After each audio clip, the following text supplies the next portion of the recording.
Welcome. My name is Abish Matthew. Now, before we start the show, आपके सामने comment section है, तो बताइए आप कहाँ पर हैं. Write down exactly where you're from. Let me get to see who I'm talking to today. Also, today we're going to do something very, very cool. Today you will get the answer to the question when your parents come up to you and say, "बेटा क्या मिलेगा तुमको game खेल के?" Because if you stick around, we're going to get you the biggest names, the funnest conversations, and a heartbreaking gameplay. Everybody, welcome to the OMEN FanFest 2020. Woo! I know.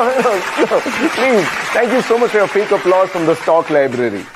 But today we're going to celebrate something really exciting, something that has been considered an underground culture, and now it's pop culture.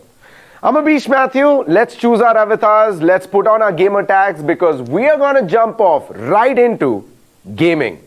Here are some facts with some fancy graphics. There are 2.7 billion gamers worldwide in 2020. To compare, there are 55 million casual cricket players in India. It's quite big, right? But size this up. Only in India, 250 million Indian gamers. That's almost 5 times the players playing cricket in this cricket crazy nation. A culture only progresses when everything around it also grows, right? From indie music to stand-up comedy to slam poetry, hip-hop, storytelling, every movement has had its golden moment. And now, it's our time. Gaming is breaking traditional boundaries, merging with other cool cultures, and growing like crazy all around India. Comedy, cricket, music, just like that, gaming has become a way to connect with their fans. And tonight, we're celebrating the unprecedented rise of gaming with an awesome lineup of speakers. We got musicians such as 47, we've got comedians such as Samay Raina, content creators such as Naz Daily, veteran gamers such as Hell Ranger and Manas Vivi. The OMEN FanFest 2020 is an epic crossover of gaming and contemporary culture.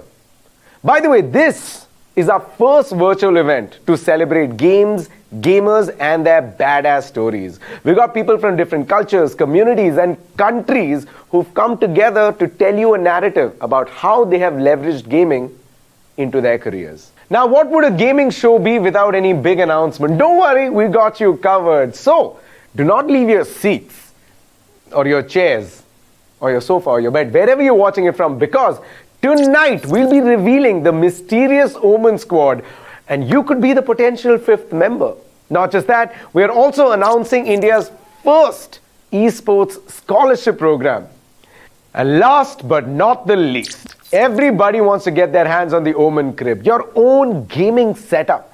How you can do that is by watching the rest of the show. That's what I call a cliffhanger. So get ready to talk about careers in gaming. Get ready to talk about your passion in gaming with a lot of music, comedy, and conversations. Get ready to level up.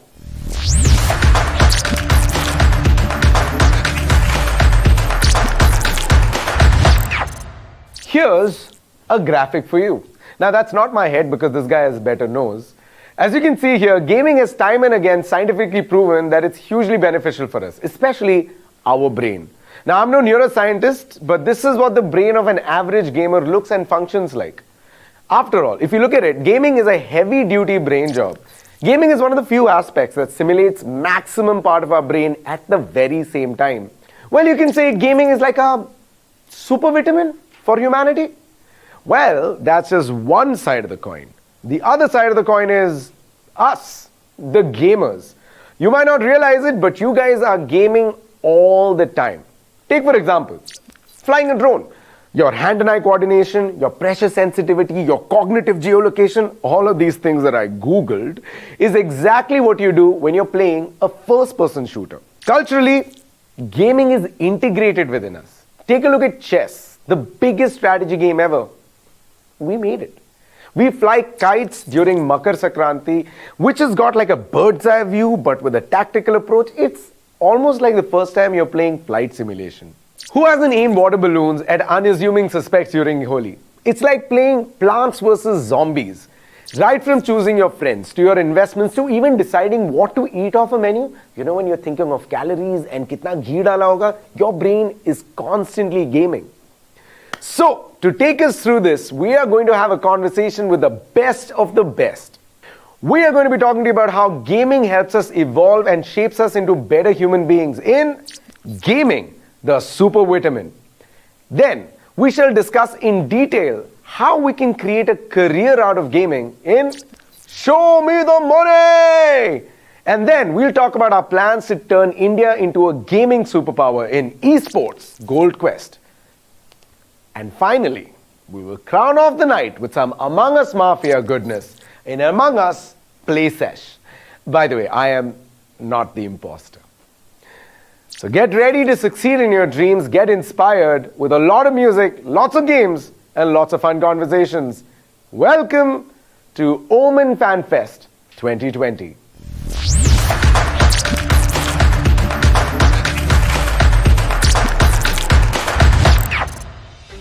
All right, today we are going to be joined by two amazing personalities who are sitting right in front of me. One of them is a professional gamer. That's right, one of them is a professional Valorant and CSGO in-game leader and the captain for global esports. And the other one is a commentator, analyst, and a shoutcaster. Hello Ocean and hello Hellranger. Welcome to the OMEN FanFest 2020. How does it feel to be here? Finally, it's happening. The world has changed, but the fest is still happening. How's it feeling? I'll say the world has changed, but the gamers' enthusiasm is still the same. That's why this is happening, and it's super exciting, and it's all because of this one thing. Nice. What about you, man? Yeah, well, it's exciting to be a part of something that celebrates gaming. You know, I'd never thought 3 years back that all of us comedians, musicians, and gamers, we all would be in the same room. Talking about gaming or celebrating gaming. So that is something I never thought in my wildest dream, and to see it come true, I think it's a treat for everyone, including us and the viewers at home, right? It's a blast, I think. As a professional gamer, I mean, the word professional came in only much later in your career. What was the first time that you're like, this is what I want to do? Which game was it? Well, actually, I was into games ever since, that Nintendo 64 cartridges were out, and we had those Circus, those Duck Hunts, and, Mario, and those Iceman, all those games, right? I was pretty much a gamer even back then, but what got me into gaming was really when I started to play CS 1.6. My brother used to play that game, and I didn't have any fascination with the game to start with, but his nickname was Black Squadron. And I was like, what is this? Bahut cool lag raha hai, I want to be like that, or I want my own nickname. Right. And then I started to play the game, right? But I still used to play with the name Black Squadron, and I'm playing. And then actually he was the one who came up with the nickname Hellranger 9 years ago. So when I started playing, I started defeating my brother within three weeks. And then I started defeating his friends. And at that time, DC hubs were pretty popular, and everyone was connected on the same internet in the building. So we used to play against each other, right? All the people in the building, we used to play against each other, and eventually in a month, I started defeating them as well. So I was like, now I need, a better challenge. And I, in my head, was like, okay, now I'm a professional gamer. I'll go big in this. Was it after defeating the building that you thought you're professional? So we, even in the building, right? We used to go to those Sifi cafes that were meant for browsing, but a few of us would go and play there, and I'd wreck them, and I'm like, oh, now I'm a big time player. So I started to play that game, just for fun. And at that time, I was pretty much a noob, and in a year, I became an amateur, and then CSGO came around. So that is the time when I was like, okay, this is a new game, and if I want to go pro, this is where I would go in. So that was pretty much the process of where, when I played my first LAN event in Bangalore.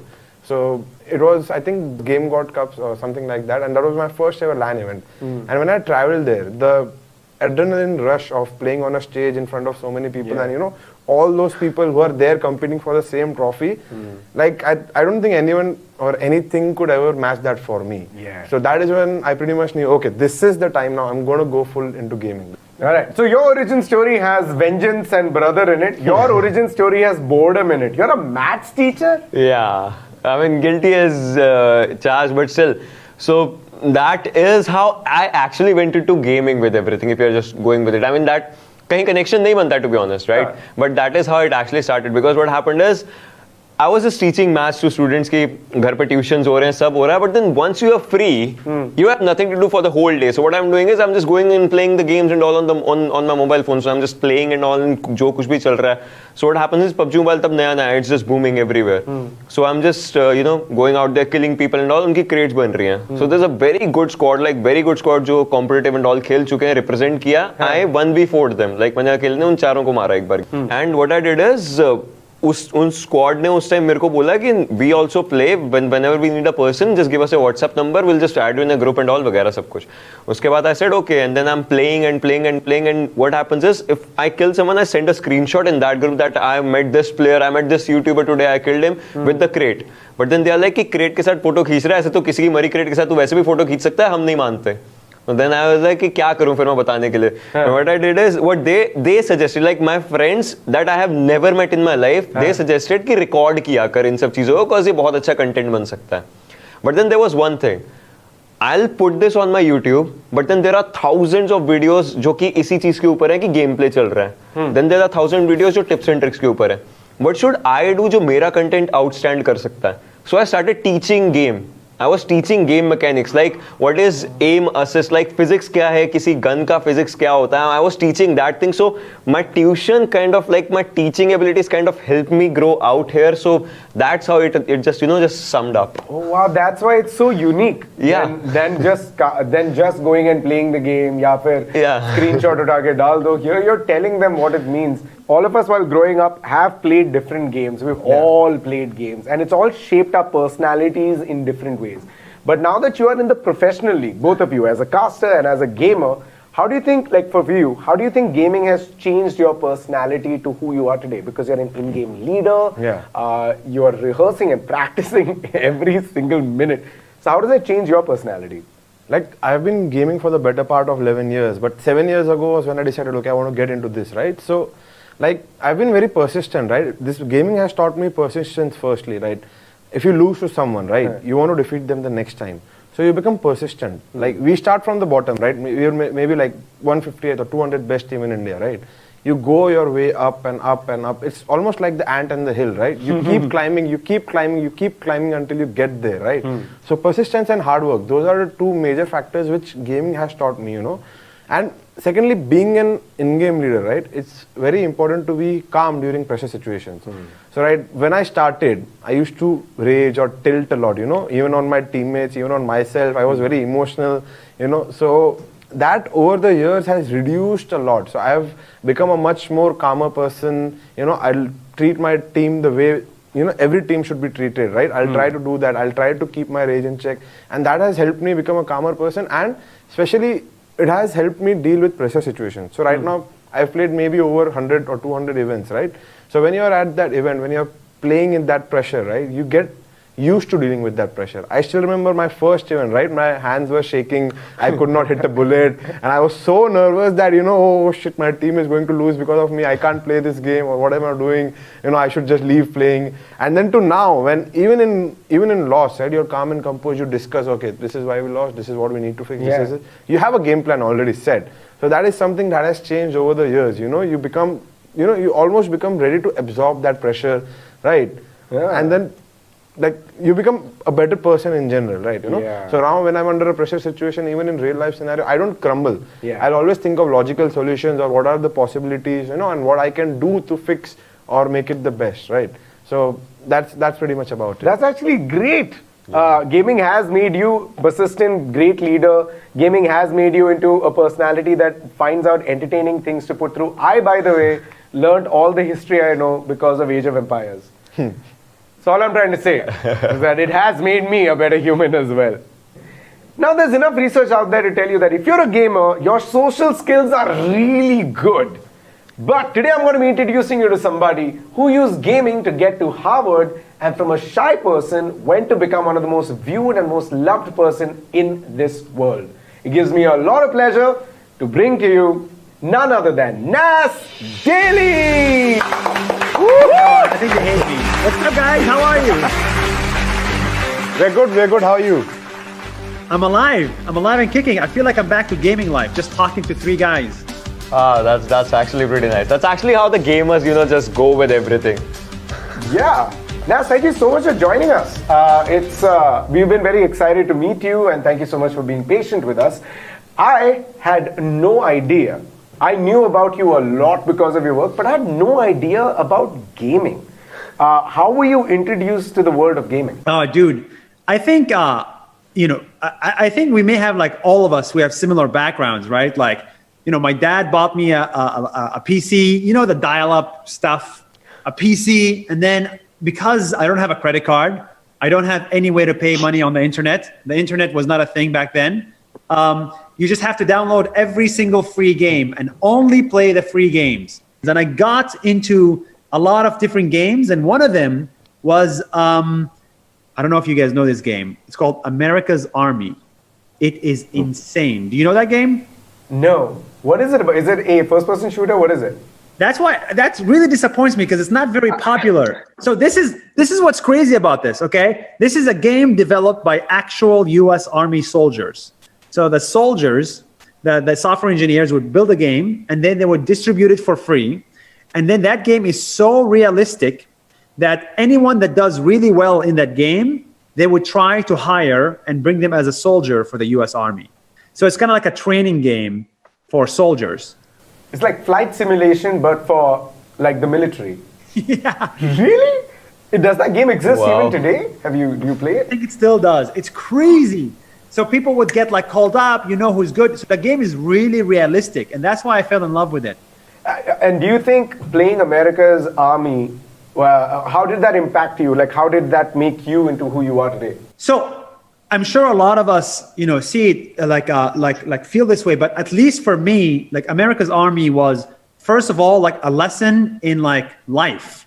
You're introduced to, like, politics, war, camaraderie, like, since the early age, you kind of, like, understand, oh my God, like, people kill each other, and we need to fix it.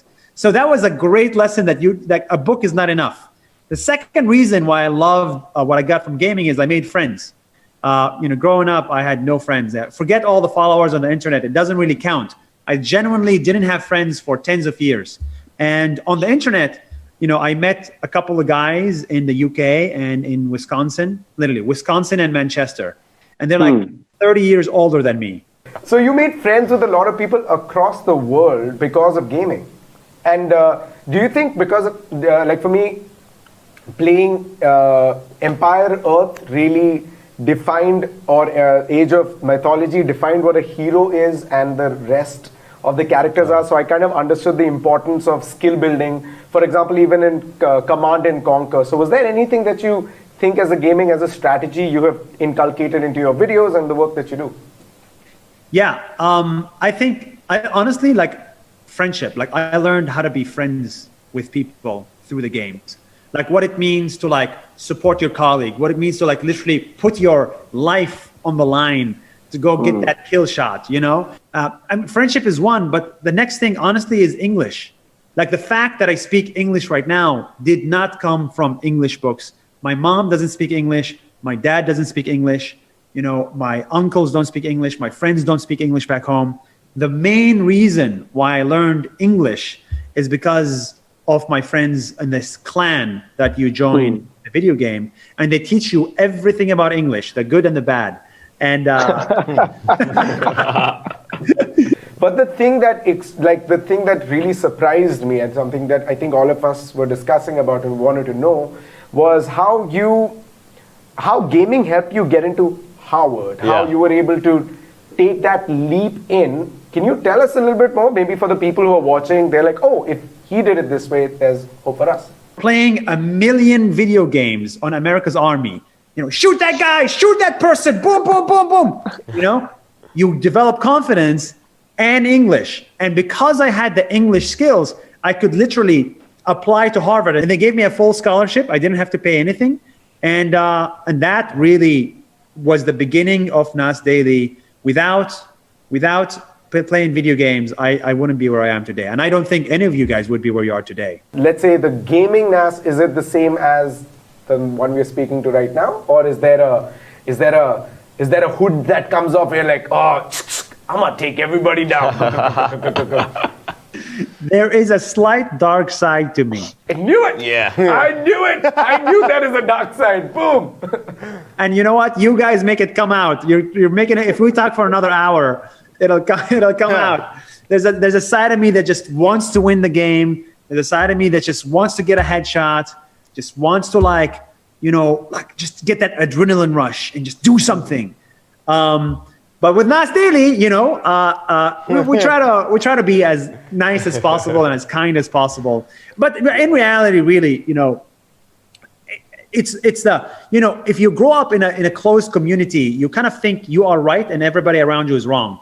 And Right. when it came with like gaming, I getting to know a war veteran in America and making him your friend, and then getting to know a paramedic in the UK, and then a waiter in Amsterdam, and then a physicist in Finland, all playing video games together. That's like, it opens your mind to the fact that humanity is amazing and humanity is diverse. So for you've made a lot of friends. You have you proved that gaming is a force for good. You've also taught that. You've also said that through gaming, the communication that it gets established between different people enables you to explore the world more. There are lots of fans of yours here, and a lot of them are gamers. A lot of them are people who are, in the threshold of should I not. So if there's something you could tell all your fans here in India about gaming, and what is the message you would like to share with the gamers? So look, that's such an interesting question, because every time I got on America's Army and Call of Duty and Counter-Strike, every time I got to play that game, my dad would tell me, stop playing video games, go read a book. And I would always tell my dad, Dad, I swear to God, this game helps me more than the book. It helps me a lot. And I'm so sad that you cannot understand it or see it. And, 10 years later, now he's the biggest fan of Nas Daily. And he's like, yeah, play more video games. So my advice to everyone watching this would say, play the right games. Like, I'm not a fan of every game. And I'm very upfront about this. Not every game is good for you. But there's a million games out there where you can make friends, develop your confidence, develop your language skills, your teammate skills, your everything. And I've always been a fan of being strategic with everything I do in life. I knew I wanted to be here now when I was 15.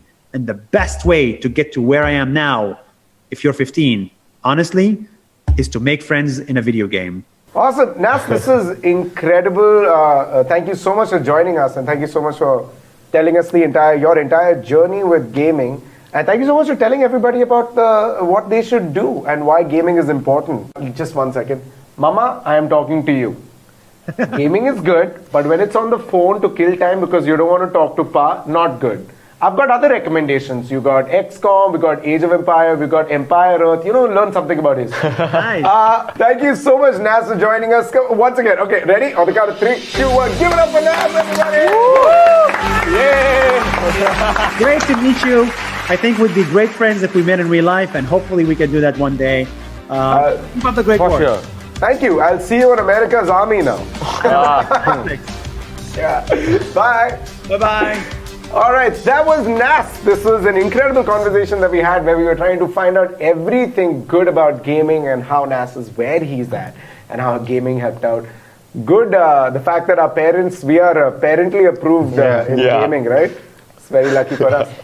Chalo, समय आ चुका है to bring on screen somebody who has blended the world of streaming, gaming and comedy so effortlessly. And he is the reason my Wikipedia is going to get blocked for sure. He dabbles with the ancient game of Shatranj. Ladies, gentlemen and others, let's give it up for Shatranj ke khiladi, Samay Raina! Hello. Thank you for having me here. कैसे हो? We're very good, man. Thank you so much for joining. Hell Ranger and Ocean, say hi. What's up? Hello. Hello. Samay, thanks for joining us, man. ये थोड़ा वो emotional moment हो रहा है मेरे लिए because earlier Samay used to be a purist stand-up comedian, बहुत pure तरीके से. अब अब हमने विदा करके आपको दे दिया है कि प्लीज टेक केयर ऑफ हमारा अनमोल रतन गेम कॉमेडी इंडस्ट्री से गेमिंग इंडस्ट्री में आ चुका है ये तो मतलब टीका लगाना पड़ेगा सर आप पे dude how was this journey but I have seen this journey from like how it started can you please tell them how it started off and why it happened हम लोग तो सब स्टैंड अप ही कर रहे थे यार फिर हमें पता चला कि अब नहीं कर सकते हमने बोला क्या करें फिर कुछ तो करें तो ऐसे because we are stand up comedians we want attention बचपन से अटेंशन नहीं मिला तो अब हमें चाहिए तो दैट्स आवर एंटायर गोल तो इसलिए स्ट्रीमिंग मैंने देखा Tanmay and all they recommended to me in fact guys Ocean and Hellraiser do you know मैंने जब अपना सेटअप खरीदा था मेरे को खरीदना भी नहीं था मैं अभिष से कर गया था चिल करने और अभिष अपने लिए सेटअप खरीद रहा था स्ट्रीमिंग के लिए तो मैंने कहा ठीक है मैं भी खरीद लेता हूँ तो मैंने खरीद लिया मैंने शुरू कर लिया अभिष का अभी तक नहीं शुरू हुआ स्ट्रीमिंग मैंने 12 streams we know who is the lazy one out here in the panel so that's okay. I am the lazy one okay अभी HP ओमन का फैन फेस्ट ही स्ट्रीम कर रहा है बस और कुछ नहीं कर रहा है yes मैं अरे it's like समय I'm waiting for the right time Yeah. but for Samay we did not waste any time you immediately went on and you started streaming. Bro, my name is Samay, bro. What did I say? No, I mean, how can I waste any time? I just took the correct Samay and just I striked. You had everything, man. समय रहे ना रहे Yeah, I still, by the way, tech wise, I think I'm very. देख समय सब connected है, सब connected है. But like in your case, you found your calling. You were like, and how did you figure chess? You want to do chess when everybody was, playing Among Us. They were playing Fall Guys. All of that. How did you figure this is your niche? मैंने बहुत पहले कहीं तो सुना था ये किसी के इंटरव्यू में मैं बहुत इंटरव्यू देखता हूँ सन ऑफ अबीश बहुत देखता हूँ मैं बहुत फेवरेट है मेरा वो शो तो उसमें मैंने देखा था कि बिस्वा ने बोला था कि नोबडी इज स्पेशल अगर आपको कुछ पसंद है तो आप जैसे 10,000 लोग मिनिमम है because this is a fantasy world की एवरीवन इज स्पेशल कोई स्पेशल नहीं है भाई कोई नहीं है सब सेम है बस फिंगरप्रिंट स्पेशल है सबके पास तो if I like to do something there will be at least 10,000 people like me who like to see और लाइक टू डू दैट चाहे वो कुछ भी हो तो अगर मैंने सोचा कि ठीक है I start with whatever people are liking but मेरे को उसमें कंफर्ट नहीं हो रहा था मेरे को लग रहा था कि okay so this is a conventional way to do it so I have to do it like this पर वही तो नहीं करना है मेरे को तो I was like let me do something that I really like जनता जिसको देखना होगा वो आएगा and there are at least people 10,000 लोग तो है मेरे जैसे तो मैंने चेस से शुरू किया तो पहले कुछ वॉचिंग नहीं आती थी 40-50 लोग देखते थे मेरे को एंड आई वाज लाइक ठीक है होगा एक दिन ग्रो होगा and that's how I just started man I mean and I don't think कोई चेस स्ट्रीम कर रहा था I mean Ocean and Hellraiser can tell me that better कोई चेस आपने कभी देखा कोई चेस स्ट्रीम कर रहा हो no never I think only he was the को first देखा one था to मैंने bring करते it. हुए but apart from you I don't think anybody was streaming chess Yeah, और अभी it's like lot of people are streaming chess and it's पता नहीं कैसे हो गया बस वो हमने just it's like a butterfly effect right तुम कुछ करो ऐसे एंड फिर it just something random happens after like a year but अभी still doesn't start streaming Well, you know what? We'll get. Wait, hold on. Wait, why you attacking? Wait. The butterfly never reached him. Yeah, ये butterfly का wing कभी यहाँ तक ऐसे हवा फट किया नहीं. Gaming has changed your life, right? Obviously, but could you tell us a little bit about how your personality has changed for the better because you took that gaming step? I have become a very much more open-minded person. I feel like you तो know me, Abhish. How most comedians. Pure एकदम stand up ही लिखना है और कुछ नहीं करना है joke के पीछे भागना है we have to understand there has to be a reason for a joke ऐसे कुछ बकवास जोक नहीं करना है ऐसे but because of the lockdown since I couldn't go on stage I realise that I am a creative person first and a stand up comedian after that तो मेरी creativity और भी कहीं से बाहर आ सकती है doesn't have to only be stand up तो that's how I have now started respecting every creator in a way कि यार क्रिएटिव तो ये भी है पर इसका कुछ और तरीका है क्रिएटिविटी निकालने का है ना तो that is how I think I have become more open mind मैं किसी भी क्रिएटर को देखता हूं अभी एंड आई अप्रिशिएट कि भाई इसमें कुछ तो सही है इसलिए इतना ही हैज दिस ऑडियंस और शी हैज दिस ऑडियंस तो that's this is really good by the way for because a lot of people who are from the gaming industry as a stand up comedian right अपने को artist वाले उसमें आता है कि oh it needs to be exactly like this but Samay has crossed that over because also Samay as that time as a comedian was purist I think you have tasted what it is to expand your horizons and now you're like acha abhi now just keep expanding more मतलब वो stand up भी करेंगे पर ये भी करेंगे, मतलब ऐसा नहीं है कि स्टैंड अप कर रहा है वो ज्यादा बढ़िया है, जो गेम खेल रहा है वो ज्यादा बढ़िया है, दोनों अपने अपने में बढ़िया है, and whatever you feel you do and just chill. This is kind of a good thing because like he is actually at that bridge, he's living both the lives simultaneously and he understands कि क्या चीज है, कैसे, किसका अच्छा क्या है, किसका अच्छा क्या है, and he's just trying to calculate हर चीज का best and it's the best that he delivers in that thing. So that's I would say one of the best things. Now, Samay, I have a question for you. Now, because you're also like a stand-up comedian, right? So now I'm not stand-up you're not comedian, forgetting bro. that, right? No. I don't know. That's what I'm asking. I don't know now. Is there anything? My thing is that as a stand-up comedian, generally, I don't know if you know, but like we look at everything, we're observing everything, noticing it, and keeping it, and knowing the punchlines that we're going to deliver it later. Has gaming impacted that creativity? Where example, earlier we used to think set up punchlines and formulate. And now that your brain is opened up to this, have you found new ways of putting that back into stand-up? Yeah. I think because you're live streaming, you require at least I am मैं हर 2 minute में कुछ ना कुछ funny करना है, क्योंकि that's my thing on my stream because that's who I am. मेरे को हर बार कुछ ना कुछ करना है time pass, and it's I think similar to very stand-up because वो जो रिएक्शन है, जैसे हम लोग जब स्टेज पे रहते हैं हम जोक मारते हैं, लाफ आता है वहां से, तो जब तुम स्ट्रीम पे कुछ फनी करते हो तो चैट में लाफिंग इमोजी आ जाते हैं, तो it's the same thing over there. So I have become more free as a person because अब मैं बहुत इन द मोमेंट में जोक मार देता हूँ कुछ, मैं बहुत कंफर्टेबल हो गया हूँ अपने साथ, and I think now when I go to go on stage in December I will be more comfortable on stage. I think I will be more और मोर ऑफ मी. मैं पहले now that I look back at my comics and performance I am like यार ये नहीं हूँ मैं, यार ये नहीं हूँ मैं. You always after every year you grow as a become a different person and look back, ये तो नहीं. वही होता ना जब पुराना Facebook स्टेटस देखते 5 साल पहले का, क्या था यार मैं छिया, ये क्या किया था मैंने, क्यों किया था मैंने. तो वही वाला सीन है. But now I think I have grown so much more in this one pandemic. I think it will show in my stand-up. Awesome. Thank you so much, Samay, for joining us. Just I think तीनों की तीनों हैं तो ताली मारी दे. Thank you, man. Thank you so much for coming in. This is incredible speaking to you. And I'll catch up with you very soon. See you guys. Bye-bye. Take care. Please make sure. Bye-bye. Well, if you have to ever tell someone that gaming can change your life, there is no better example than Nas. But if you ever come across this question, has gaming given you life? There is no better example than Philip. Please welcome the man who kicks ass only using his mouth, none other than Philip. Thank you so much, Philip, for joining us. How are you doing? What time of the day is it? I'm very well, and my time here is 4 p.m. Oh. Wow, it's evening time for you. Yeah. That's great. Philip, I've got a question. Sorry, go ahead. Yeah, and it's a little bit cold. That's why I wear my hoodie. Okay, good. So I guess I'll join you so that you don't feel. I think let's all pull Philip. Philip, there we go. Do we look good? Do we look as good? Good. Philip, I wanted to understand from you, like this is your inspiration into getting into gaming. Out of all the things that you could do, why did you choose gaming? Because I used to play before my accident a lot. I'm a little bit older than you guys. I think I'm 40 years old, and I used to play PlayStation 1.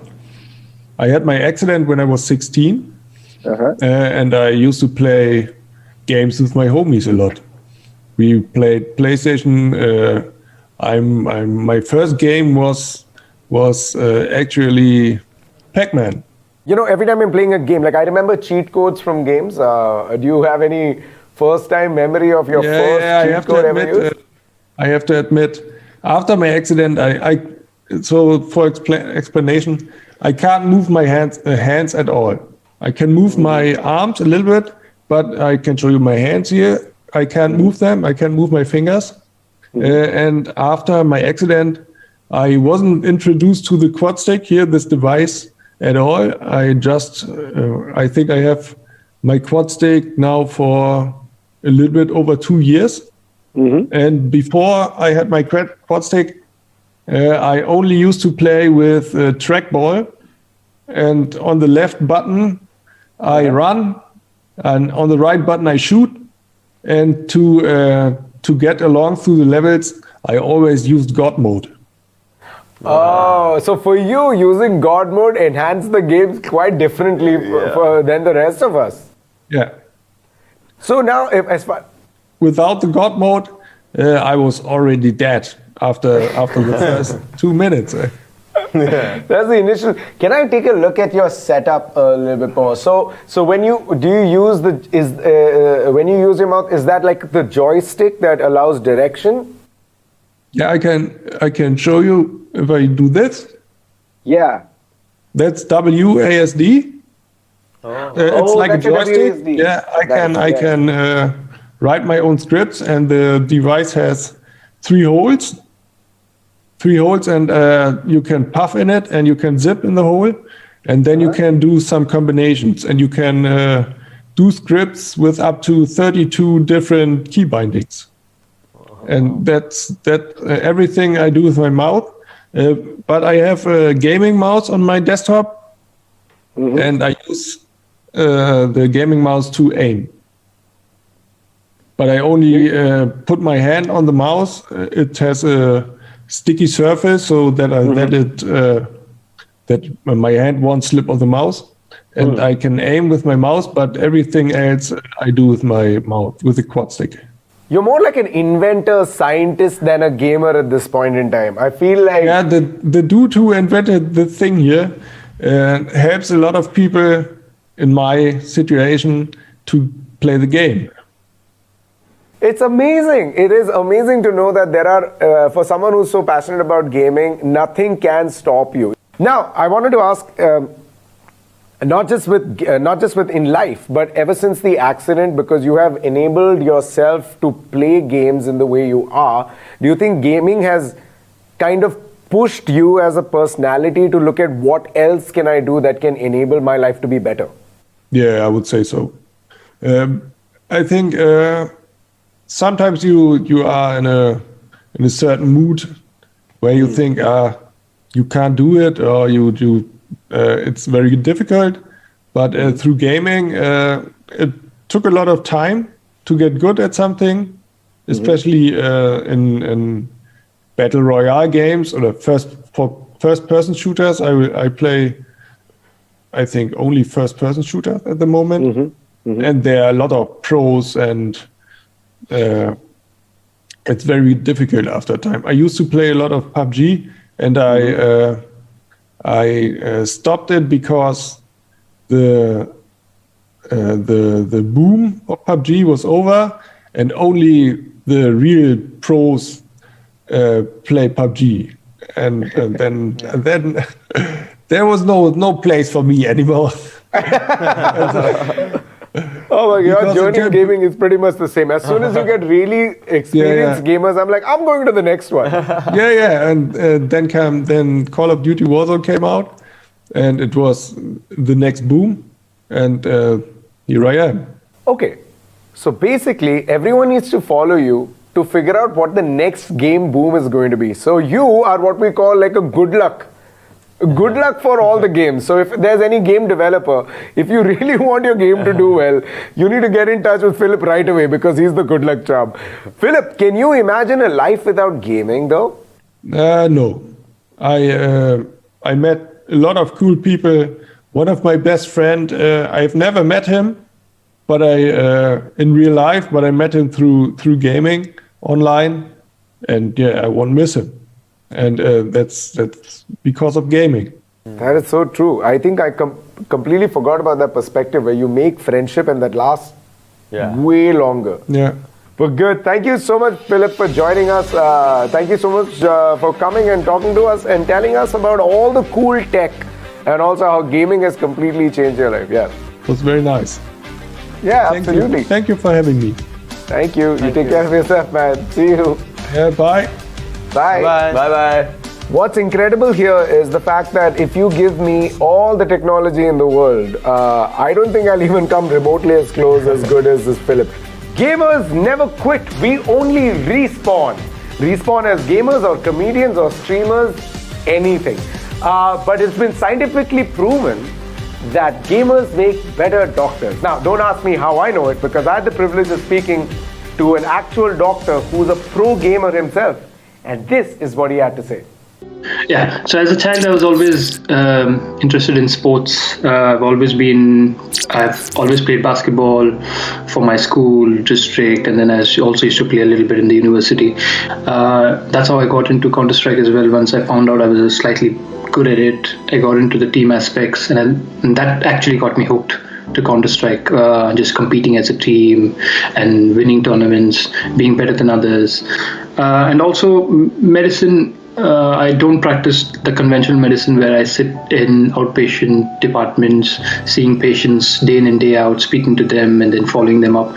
So I usually am mostly in an emergency setup with critically ill patients. So, and in such setups, you always also need teamwork, where you have teamwork between doctors and nurses and different specialities. You have neurosurgeons, cardiologists, all chipping in. So we need them for particular things. They need us for particular things.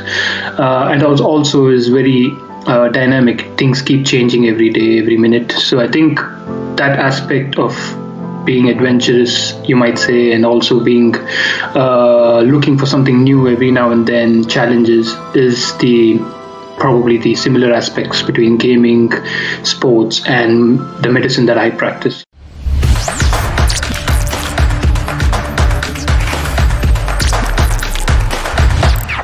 All right, I think काफी chit chat हो चुका है हमारे बीच में, but we got something very special lined up for you. A track that I know all the gamers are going to love because it's made with love from one of the most OP rappers in the country. Enjoy.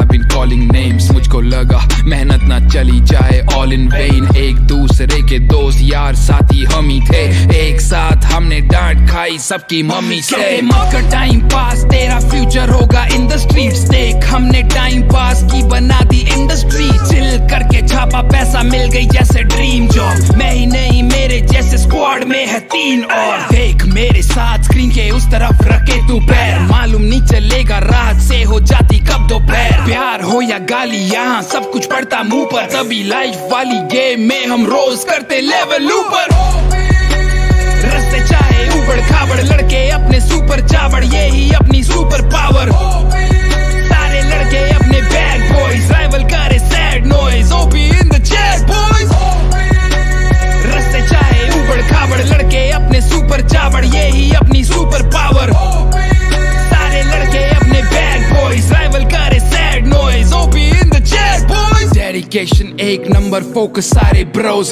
क्योंकि target lock वाली practice करी रोज हम करते हैं वो जो बहुत कर नहीं पाते हैं बस आवाज सुन के हमें लोग पढ़ने आते हैं कैसी भी हो सिचुएशन बस अपने आगे भेज दो हम टैक्टिकल हैं खुलने से पहले कर देते case close calm and compose जैसे players on a race course ऐसे सीखा हमने काबू करना अपनी रेज को देख मेरे साथ स्क्रीन के उस तरफ रखे तू पैर मालूम नहीं चलेगा रात से हो जाती कब दोपहर प्यार हो या गाली यहाँ सब कुछ पड़ता मुंह पर तभी लाइफ वाली गेम में हम रोज करते लेवल ऊपर रस्ते चाहे उबड़ खाबड़ लड़के अपने सुपर चावड़ यही अपनी सुपर पावर सारे लड़के अपने बैड बॉयज राइवल करे sad noise OP in the chat boys रस्ते चाहे उबड़ खाबड़ लड़के अपने सुपर चावड़ यही अपनी सुपर पावर सारे लड़के अपने बैड बॉयज राइवल करे sad noise OP in the chat boys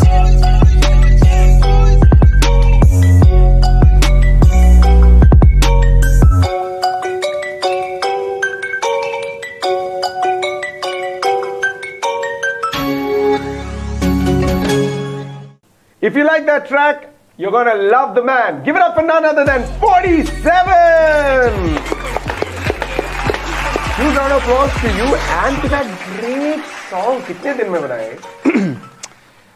हो गया था एक दिन से पहले ही हो गया था मतलब पूरा दिन में लगा था उसके अंदर कैमरा के लिए बोल सकते हो 1-2 महीना लगा था एटलीस्ट हाँ 1-2 महीना लगा था at least it's period.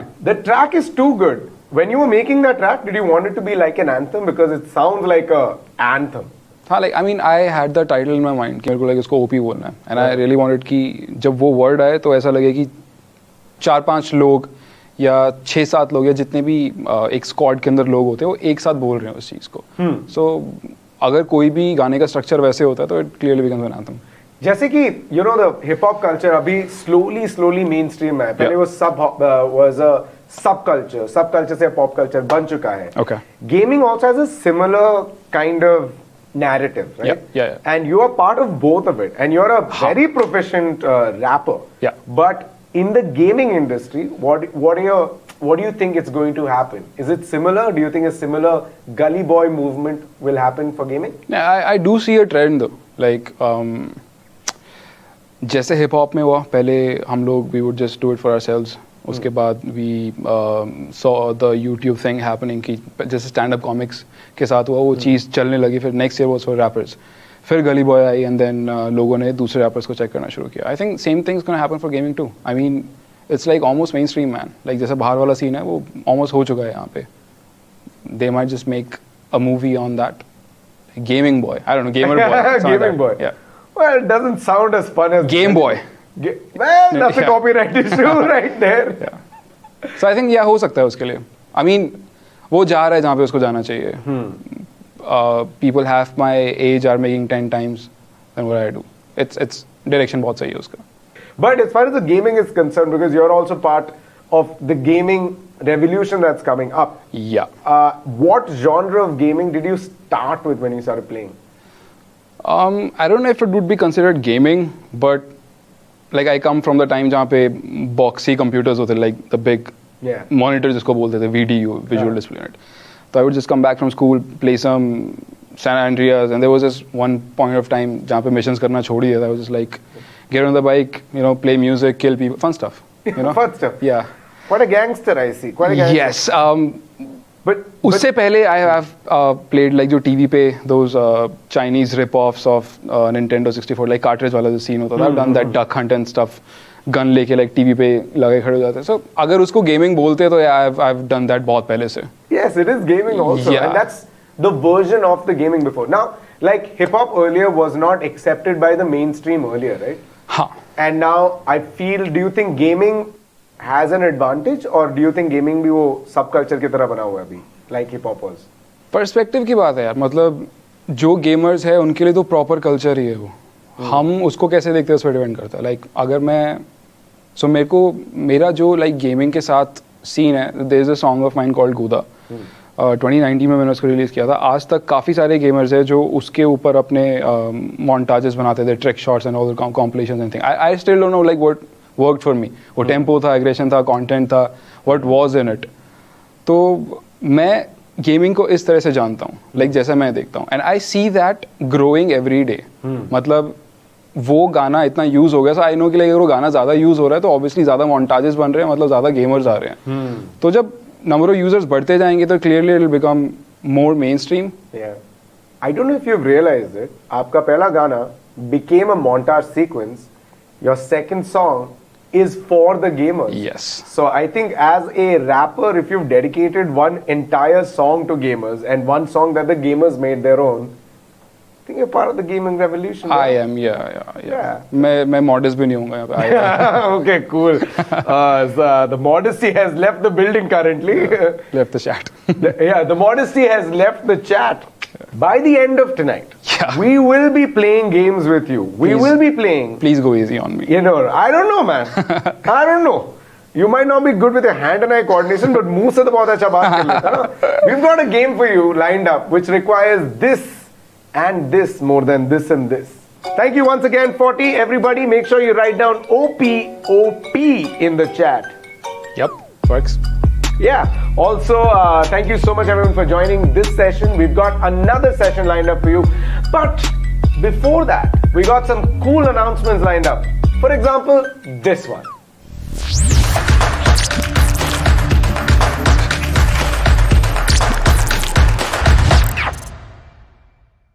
Hello gamers, thanks for joining us for OMEN FanFest. At OMEN, we are working to make the entire ecosystem better for gamers to play and progress. we have put the best of Omen in one custom rig. And today I am super excited to reveal that this beast could be yours when you upgrade to an Omen laptop in the next 1 month. Let's look at this dream battle station and I will tell you more about it.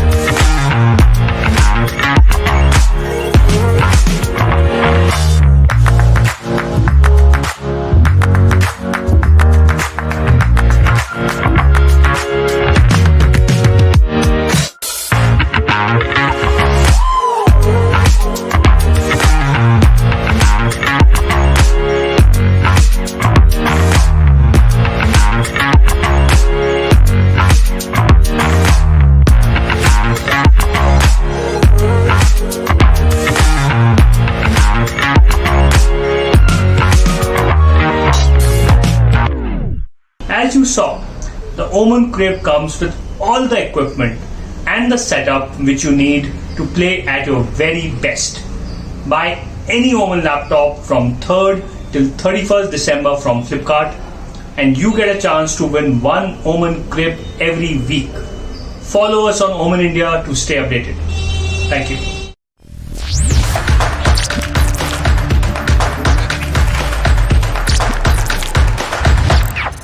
All that is pretty damn cool. Thank you so much, Prashant.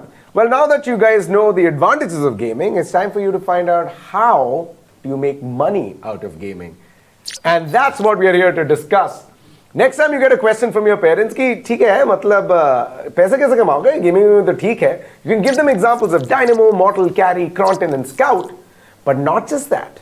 There are so many opportunities in the gaming industry. You can be a social media manager, you could be a game developer, you could be the head of community, eSports business strategy associates. There's a huge list. There is a huge list.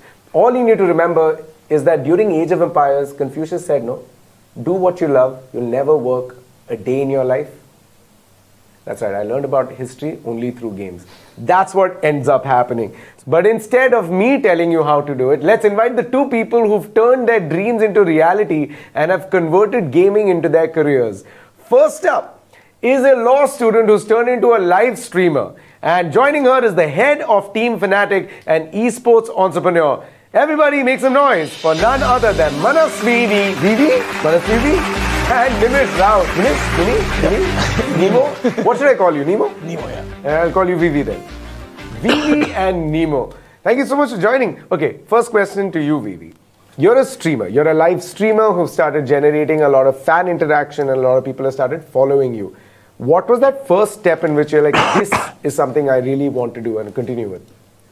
So live streaming happened to me by chance, actually. I was actually looking for an internship as a social media manager because that is what I used to do prior to getting into gaming. And these guys, so it happens to be a brand that is related to gaming. And they were like, what we want you to do for us is, live stream on our social media pages. Because we've seen you interact with the community and I think it would be a good match for you. And I live streamed for the first time and I had never imagined, I got 5,000 views and it was a huge thing for me because I had no, in fact I was a casual gamer back then who used to go to the cafes for every Sunday. I didn't even have a gaming PC back then.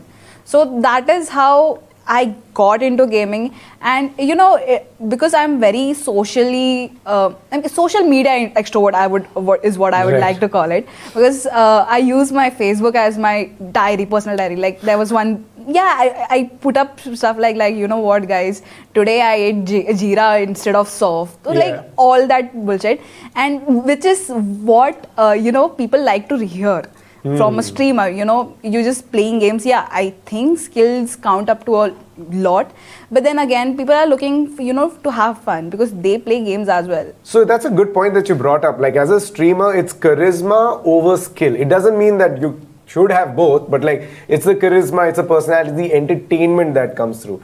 But in esports and when it comes to competitive sports in general, especially with you, Nimish, that skill that needs to be built up that was again a journey till you got there? Like, how did it start for you? Did you have that clarity up top? Well, I'm gonna say I'm not really a professional esports athlete as such. I'm more on the management side. But the funny part is that I think my career in gaming started when I was like 11, maybe actually 10. My father bought me a lot of video games, so I had like 8-9 consoles at one point. And I had a friend who had he was a collector of cartridges, so he had like some 100 odd. And I started this company called Nemo Rentals, and I would rent out video games, to people in my colony.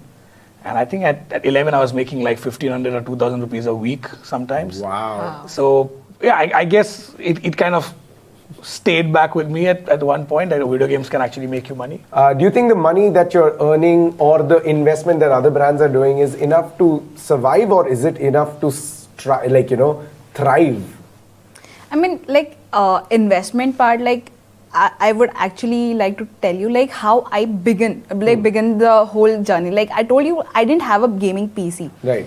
So for me, but I loved streaming. So what I used to do is I used to go to the gaming cafes, and then I used to stream from there. Okay. But it required money, right? I would stream for like 4 or 5 hours, and per hour they would charge about 60 rupees, 70 rupees. Nice. And I'm a student, so I don't have any source of income.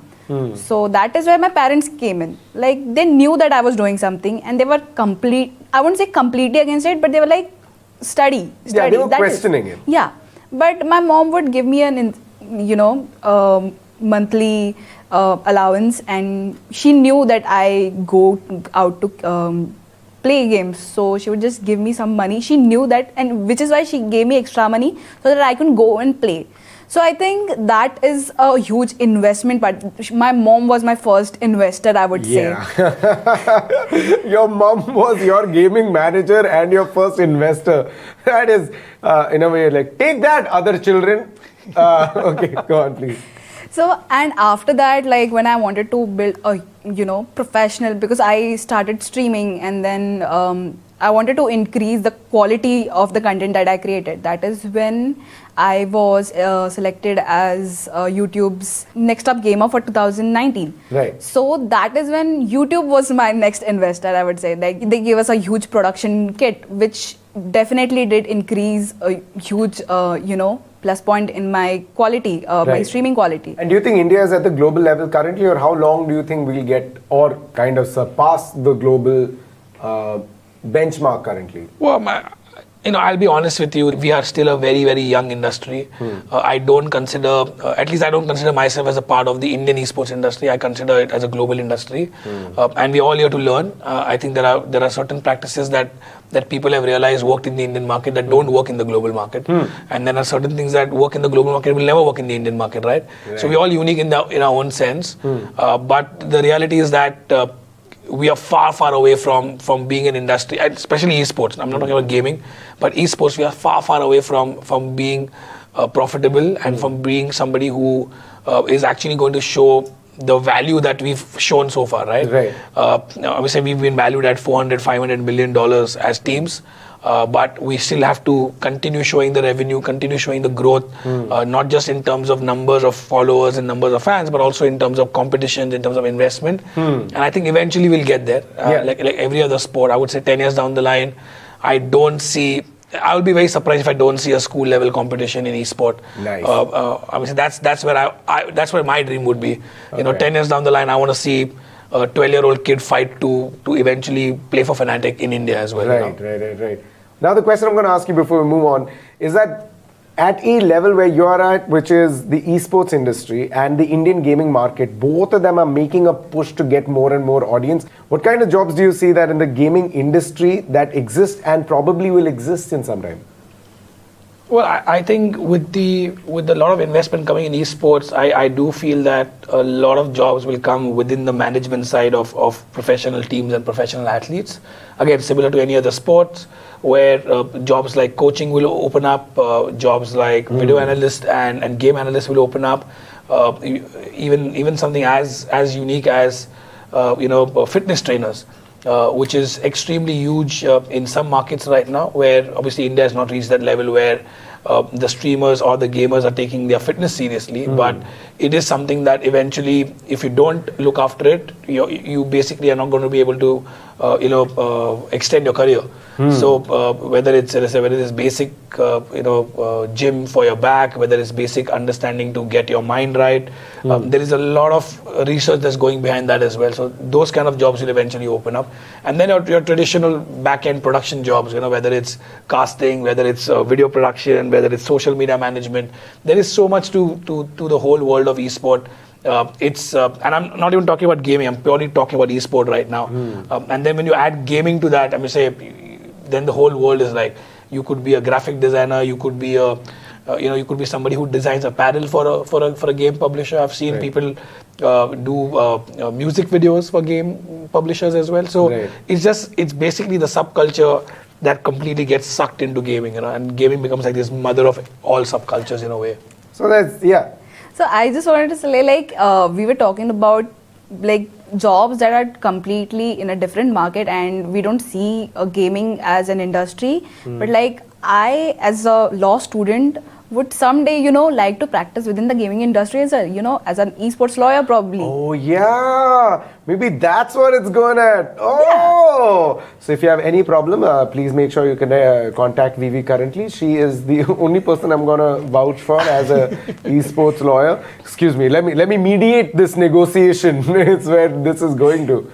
That's fantastic. You're getting to hear the perspective of a streamer. You're getting to hear the perspective of management and the companies that run it. But what about developers? What about the people who develop the games? Let's get to hear from them as well. They call it the gaming industry because it's just not about the people who are in front and the people who are managing the people who are in front of the camera, but it's also about designing those games. And that's why we're going to be joined by two very interesting people. We're going to be joined by the co-founder and game designer at Nodding Head Games, and the founder of Lakshay Games, who've helped develop games such as State of Decay and Sea of Thieves. Please give a huge round of applause to Avichar and Manavendra. Thank you so much for joining us. Thank you. Hello, how are you doing, Avichar? Hey Avish, I'm doing great, and pleasure to be here with Manavendra. Yes, Manavendra, thank you so much for joining us as well. Thank you so much for inviting me here. It's such a pleasure to be here with people who really feel so passionate about games. Absolutely, but we wouldn't be passionate about games until you guys made those games. So we need to thank you and the hours that you spend coding, speaking to your design team, trying to be like, hello, put it in the right place. Otherwise, how will the hands probably move like that? Okay, first question. How much time does it go into developing, let's say, a very basic game, just so that everybody who's watching gets an idea of the investment in coding, the investment in design, and then you go into 3D and so forth. But if I had to ask you a competition-based game, the simplest game that you can design, how much time will that take? According to me, I think if you're a true beginner, like you're totally a beginner, it could take up to 3 months for you to get used to what is what. And if you follow a tutorial series, a template series, probably 1.5 months. But to be able to do it by just yourself, I think 6 months. You pioneered gaming development in the country, and this is a time where right now gamers are becoming really popular. You've got streamers are becoming popular. The incentive to start developing games, can you tell me a little bit about that? Like, what excited you about that possibility? It's my background which actually made me get into games. Okay. My background was actually as a programmer. So I was really fascinated and a really big game enthusiast and a game player. I'm talking about way back when we used to have basically 2D games. Yeah, I don't know how many of you would remember Prince of Persia, the 2D version. Yeah, obviously. That's what we played on with. Yep, it has been an all-time favorite for a lot of people. And then suddenly you have Wolfenstein which comes in. And you're like, what the hell? So far I've been playing 2D games, or we've only seen 2D games. What the hell is this? You can actually turn things around and you can look at things from all over the place. And I was a programmer, don't forget that. So that programmer's curiosity got me to start looking at this 3D And I'm like, how the hell have they done this? And that is what triggered the whole gaming thing. And that's how I got into game, because then I left my job and all that, got some angel funding, and then started working on a games engine, a complete 3D games engine.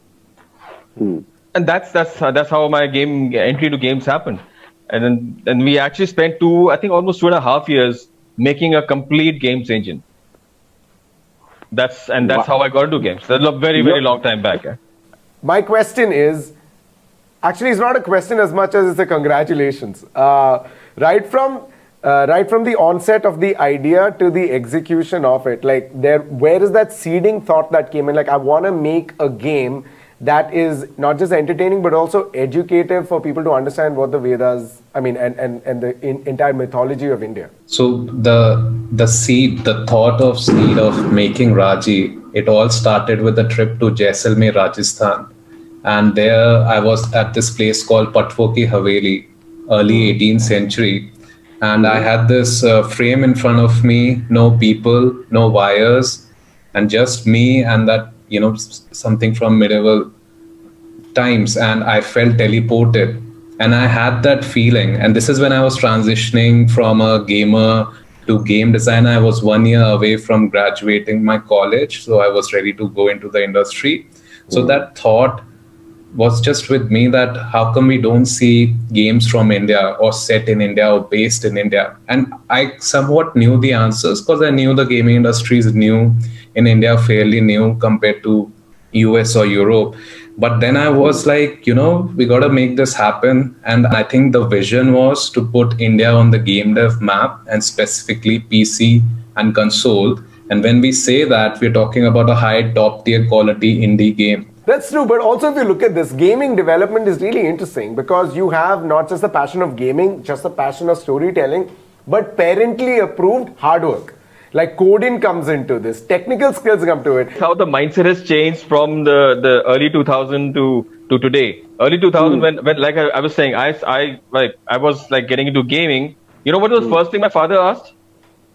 Are you mad or are you okay? बच्चे time बर्बाद करते हैं games में. You're going to make it? Just forget about it. You can't even imagine how much struggles I had to go through just to convince them, okay, let me just give it a shot. Yeah. And today, the parents are actually looking at gaming as an actual career option, as a viable career option. That's the change which has happened in the gaming industry, the mindset of, because at the end of it, how will the gaming industry grow? If more and more kids look at it as a career option. And for that, the parents need to have, have the mindset that, okay, this is something is viable. It's okay. Yeah. You know what? For all the parents who are watching it right now, okay, and for the students who are also watching it, gaming is this one industry that's like just developing. That means it's the best time to enter now and train and educate yourself, because by the time the industry catches momentum, you would have already been so ahead with it. You've got the technical knowledge, you get storytelling abilities, you also get like the ability to play better. But here's a question again. I'm going to ask you specifically, if you had to tell an entire generation, whoever is watching, Avichar, would you like to tell Sharma uncle and Sharma auntie why game development is exactly what their child, Junior Sharma, needs to do? Game development is something Junior Sharma must do, because game development is a beautiful place where storytelling, coding, VFX, art, music come together to create magic.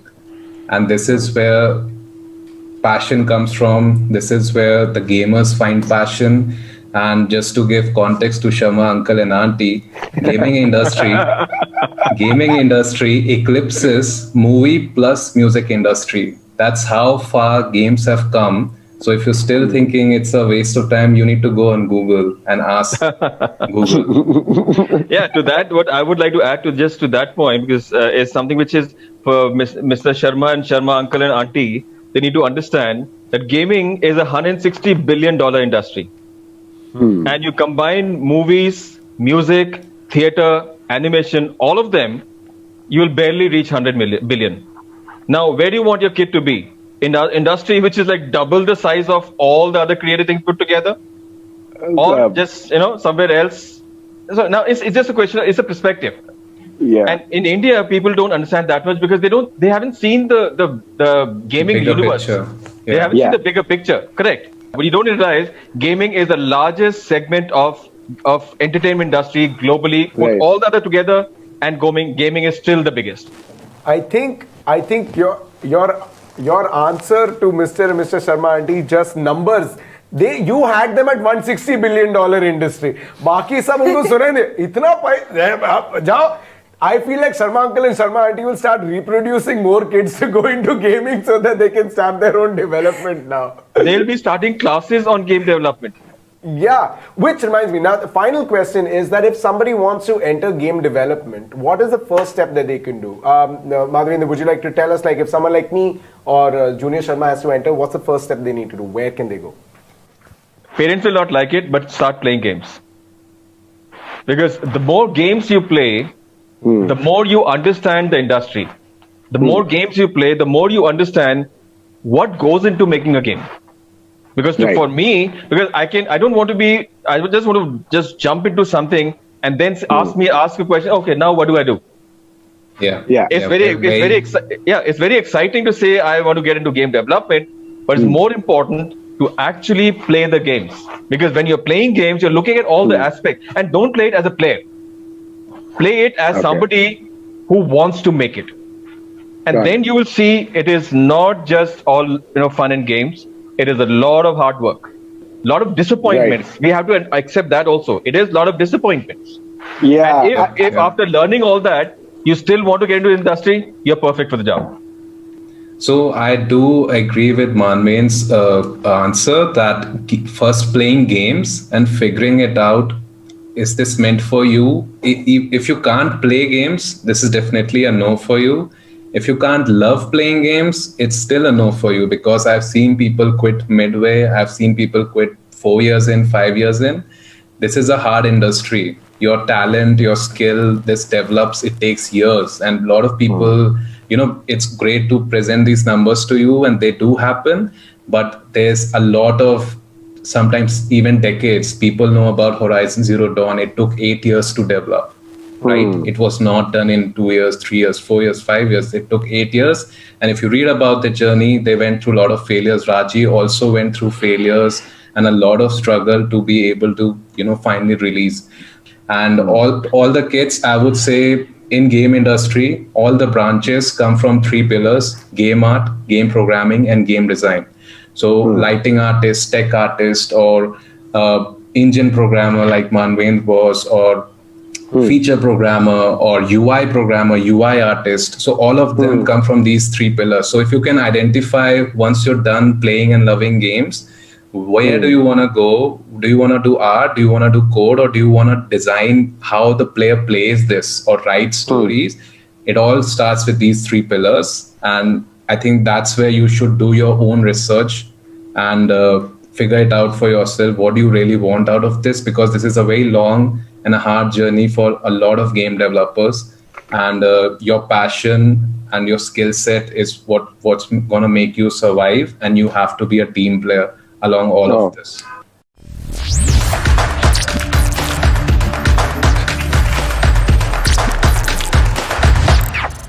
Talking about gaming and streaming, let's talk to someone who's leading the gaming content in India, someone who I know for a very long time.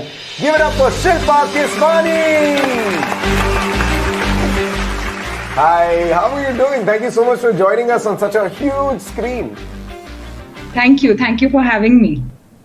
Yes, and for a lot of people who don't know, Shilpa has seen the advent of comedy, and now she's part of the advent of gaming. Do you see any similarities, any crossovers? So many. I think for comedians, I can talk about it in 2 parts. Like, one is for comedians, it is entertainers first. And the way I think we've seen gaming being picked up by a lot of the influencers has been because they've led from the position of entertainers first. And people are really coming in for the content that they are describing, they are commenting on.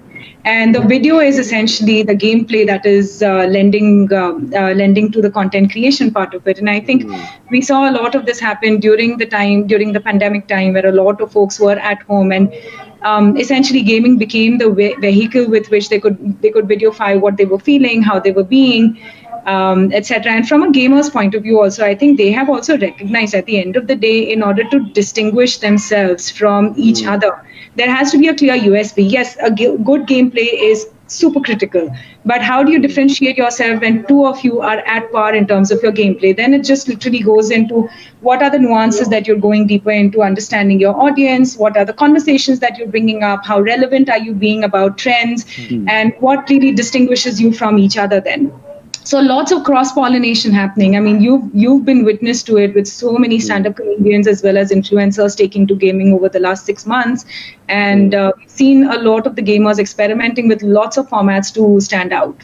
So now, I'm going to ask this directly to Shilpa. Do you think there is a Venn diagram that exists where you can have a streamer and an esports player, and how can YouTube kind of enable that? Or is that, because there are so many people in it, do you think that's possible? I'm asking as like somebody who wants to do both. Do streaming because I'm an entertainer, and I would like Nimish to call me and say, bro, I like what you do one day. Why not? My answer to that is why not? I mean, haven't we seen folks like Mortal, who are also esports players, being successful on YouTube? I mean, there has of course been Scout also, who has been successful on YouTube. I mean, I think like Nimish said, I mean, you have to just identify how much you want to contribute to creating content and how much you want to focus on your gameplay. I'm sure if you structure yourself and have a schedule of these many hours of practice, and this is the fun part of engaging the audience. I mean, there is a very, very great opportunity to actually storify the entire team, bring in the engagement from the users who want to follow the team, so that the next time they go up on the stage, there is a super fan base that is already there, because they have seen what's going on behind the scenes. They've seen some of them play, of course, not giving away the strategy of how they are sort of navigating the gameplay and stuff. And at the end of the day, see, gaming is a skill, right? I mean, it doesn't have to be limited only to the game that they are focusing on. Today, you may be choosing to go ahead and play let's say battle royale formats as your key focus in terms of competitive sports. But when it comes to engaging with your audience, you could also be playing nostalgia games. I mean, today the market has opened up. I mean, we have seen anything that brings in conversation succeeding. We've seen the success of Fall Guys. We've seen the success of Among Us. So it's just I think we have to identify who's playing which game at the end of the day when it comes to driving the audience. You could be playing the game of being just a gaming influencer who is essentially there, who wants to be noticed, who's driving discovery and installs for newer games. You could be the key esports player whose entire USP could be around teaching and educating the aspiring gamers about what they can learn, how can they grow into the field of esports and stuff. And then the other can be just entertainers as gamers who are like, I am a gamer and I am also an entertainer, and here, come have fun with me. I mean, there are so many opportunities that you can explore as a creator as well as a gamer on YouTube. You've got like 40,000, 50,000 people watching the live stream of people playing games. That's a huge number. And that number is just projected to go up, right? Yeah, so I mean, let's look at it like this. It's the right place at the right time. When in the early years, when you guys started back in 2015 and stuff, I think we were still struggling to hit that 1 million mark by a creator as such when it came to it. And then happened the wave where everyone landed up getting access to a smartphone. Everyone landed up getting access to the internet, which sort of brought in the users from the non-metro regions also on the internet, which is, I mean, it's like the right thing happening at the right time, at the right place sort of phenomena that has happened. I mean, even right now, if we look at just gaming, I think the inflection point that we saw, the first inflection point was 2018. Driven by a lot driven by the fact that everyone had a smartphone in their hand, everyone had internet in their hand, as well as a game that sort of lent well to being easy to play on the mobile handset that was there. Literally, like in 2018, we had no gamers with 1 million and above, and right now in 2019 we spoke about 24 gamers being 1 million and above, and right now that number has changed many fold. I mean, and the recent research that was done between the time frame of January to April, like 64% of the searches that are coming in for gaming content are are from non-metro regions. So I think there are a lot of factors that are in play when it comes to accessibility that are changing. It's not to say that comedy is not growing or entertainment is growing slower than gaming or anything of that sort. I think there isn't a comparison because the two verticals are very, very different, but they're going to start to merge, and we're seeing some of that. We have at least 15-20 folks right now who have dabbled between the entertainment content as well as merging into gaming content and trying to create this hybrid, which will open up the opportunity for more publishers, for more developers to explore working with folks who are able to talk through different games and take them through their journey in a very unique way, rather than being limited or stuck to just one particular game. I mean, the audience has also in a way tasted blood. Like, they're willing to experiment new games more now than ever. If 2019 was the year which essentially, where a game essentially decided who becomes the largest creator, right now that's completely democratized. I mean, we've seen Samay and all succeed with chess, which is huge. Who thought that chess was going to be such a big phenomenon? That is true. And I can vouch for one thing before you go, is that every time I get a super chat, I'm just like, why? Yeah. You make your super chat, why you pay? You can do what I'm doing. Why are you? And then I'm like, every time I get a super chat, I'm like, all right, cool. I guess you haven't figured it out that you can do it. So let me do it till you figure it out. No, but then think about it. No, Abhish, I mean, put yourself in the shoes of somebody who is contributing. Why would you contribute? Tell me, who's your favorite creator? Currently, it's a very controversial question you've asked me. You're putting me in the spot now. My favorite YouTuber is... One of the 5. Give me one of the 5. I think I really like what Samay is doing currently because he's doubled down on what he really enjoys. So I really like Let's say you're watching Samay's stream and you've spent more than an hour watching his stream. Is there any way that you can express affection to him? Is there any way you want your name to be called out by somebody we're looking up to, we're getting inspired by, we're really enjoying? I mean, it just takes like a little contribution to feel like I'm part of the community. I am being noticed by the creator who I am contributing to. It's really just... showing love to the creator. It's not about asking for money or saying, why are you paying? I mean, it's just like, it's showing gratitude. Yeah, it is amazing. Especially with a membership model, you feel like you're part of a community that you're not part of. Like, it's like getting a exclusive merchandise that only you have. Yeah. Yes. So I think with gaming and with streaming, it kind of enables an entire community to be built. And that's what basically we're trying to say, is that if you start gaming in especially the way that you do, and if you start doing it, there are enough people out there who are going to come follow up and who are going to probably say, you know what, I want to be part of this community. I like what you do. I like what you stand for. And here's me supporting your cause. On that note, thank you so much, Shilpa, for joining us. Thank you so much, Avichal. And thank you so much, Manvendra, for joining us on this huge screen. It was amazing speaking to you. And thank you for coming and inspiring us and telling us what we need to do right away. Thank you so much for having us. Thank you. Thank you so much. It is a pleasure being here.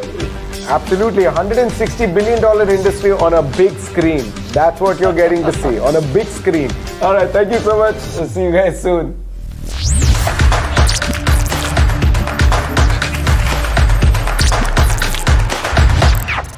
All right. As promised before, it's time for me to announce the OMEN Squad. They are a collective of gamers, comedians, casters, people with diverse origins but with one unifying goal is to break cultural boundaries using gaming. They're extremely chill, they're extremely skilled, and we'll be live streaming to you every week on the OMEN channel.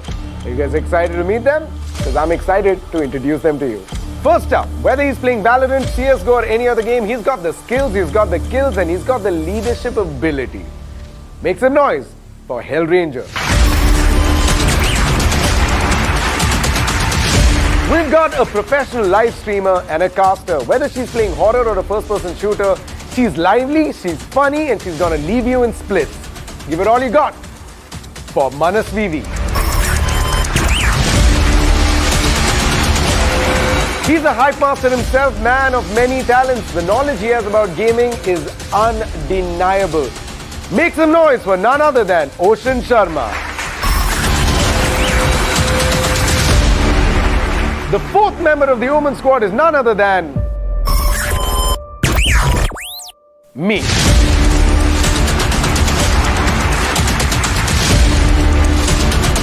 So make sure you catch us, the Omen Squad, live every week on the Omen YouTube channel. So make sure you follow our social media handles to find out when and where we are streaming. And for more special announcements, let's give it up for Mr. Vikram Bedi.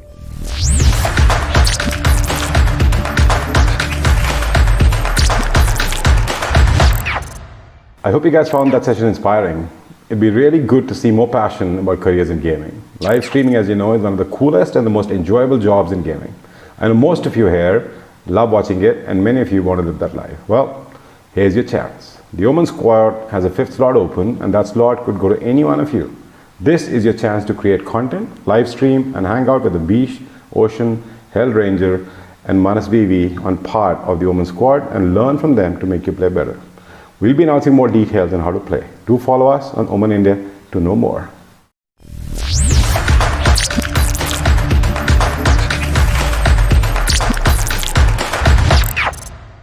Well, thank you very much. As a member of the Omen Squad, might I just say that I'm looking forward to streaming on the Omen YouTube channel very soon.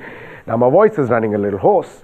And next up, we're going to be talking about India's first scholarship program for gamers, the eSports Gold Quest. And I think if I do it, I won't be doing justice to it because I'm just the Pikachu of eSports. I'm going to bring on stage the Raichu of eSports, none other than Ocean Sharma. Well, here I am, a better looking Abish Matthew with good hair and obviously a good personality and a very bright face. I mean, I'll just say nothing taken away from that guy, but well, if we're just talking about everything out here, as general, as a whole, we're just talking about the competition in esports, right? When you play a game, when you just go for the domination, competition gets ingrained in our blood. We're just talking about every kill that happens, that spirit of showcasing that I am better than other players that are just playing in my field, not in just my area, not in my locality, but in my country, but in maybe my region or something. That is where it just keeps the sport spirit alive and just going on. I mean, you get a kill somewhere, you just shout like, yeah, you like that. That thing is where, you know, everyone's just enjoying with the spirit of whatever is happening out there. I mean, I am a caster, so I also get that adrenaline rush whenever it just falls down with me. You start off as a smaller journey, maybe just in a small LAN party with your friends dominating, showcasing your talent to them, and eventually next moment is when you realize I can just go and dominate big stages with millions of people just watching out, chanting around my name, and that is why they just trust me because they like me for what I am. So just for all those discussions and all, I'll be having a partner in crime for this one. Allow me to introduce for this section a very well-known esports guru just right out with me. It's going to be Mr. Akshat Rathi. So welcome out here. Hey Ocean, how are you doing? How are you doing? That's my question, because obviously I am super energetic with everything that's going on right now. You've always, I think you have a sugar pill in you. But esports is doing well, right? I think esports is somehow India's got its own groove, its own mojo for esports going. But it's just started, right? So, and you've been part of this journey. So tell me how you've actually looked at it and how this has grown.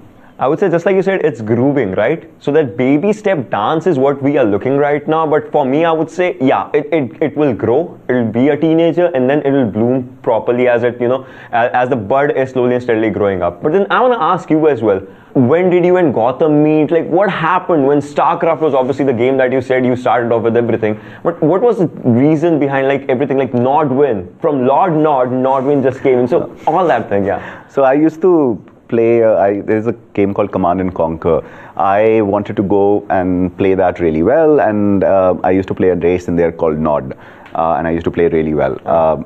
And that's where I started my gaming life from. I used to go ahead and love that game forever. Gautam and I met online, literally on a place called Team Liquid.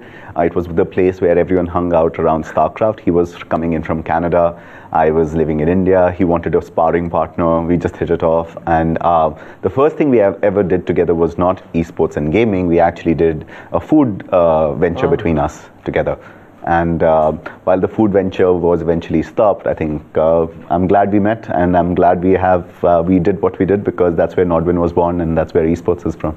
I mean, that's really good, right? That's where it started. That was your opportunity to just grab in. But then in today's times, as we just talk about this one, where do you think opportunities lie today? Because now it's obviously ever increasing, it's ever growing. But then where do you see if a person wants to start it today? Like, where should he see his first opportunity or something? So everything around esports, right? A lot of people ask me that question, how do I get into esports? I often give the analogy that you don't want to go ahead and do esports around just going and playing games. Esports is not about playing games. You've casted enough PUBG Mobile, you've casted another tournaments which is there. It's about being an athlete, right? And it's about skills. It's fundamentally about skills. It is not about practice. You practice to get your skills better. You don't practice to go ahead and build gameplay better, right? Match awareness is something you build after you've built skill awareness.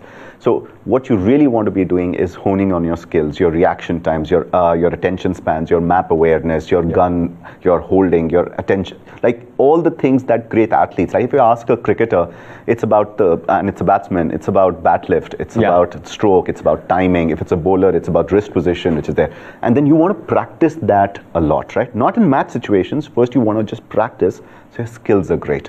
Now let's go a bit back. Just like you said, you started Nordwin out there.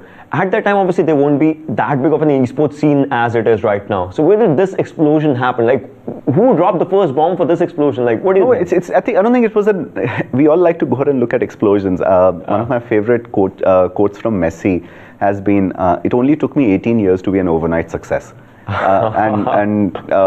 You do little things and you keep on doing them well. You support the community, you go ahead and build the grassroots, you build a community, you build casters, you go ahead and have great analysts, you go ahead and build a great broadcast experience. You want to go ahead and be world class. Indians want world class, right? You don't want to be a Sasta tournament which is there. If we see the TI, if we see majors, if we see world class productions from ESL and DreamHack and Blast and everyone, you want to be as good as them. You want that experience both for the fans in the stadium, you want it for the teams who are coming down, you want it for the broadcasters and the talent.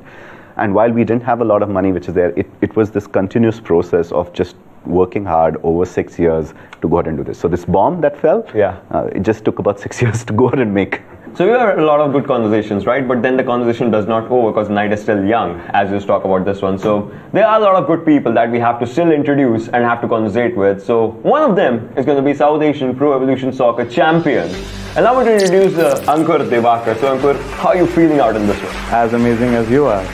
My amazingness is off the roof if I have to just talk about Same here, match me there. Well, if you're matching me out, I have a question for you to match it up with the vibe, right? Yeah. Where did the journey just start for you with the gaming scenario? So it's more of an old school story. It started in 2002. So I used to go at my dad's office to play video games if I scored a distinction, which I scored eventually. As a 10-year-old, it's easier.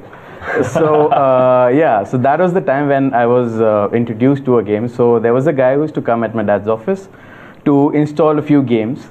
And my dad had told him that, install a few games because he's about to raid the computer.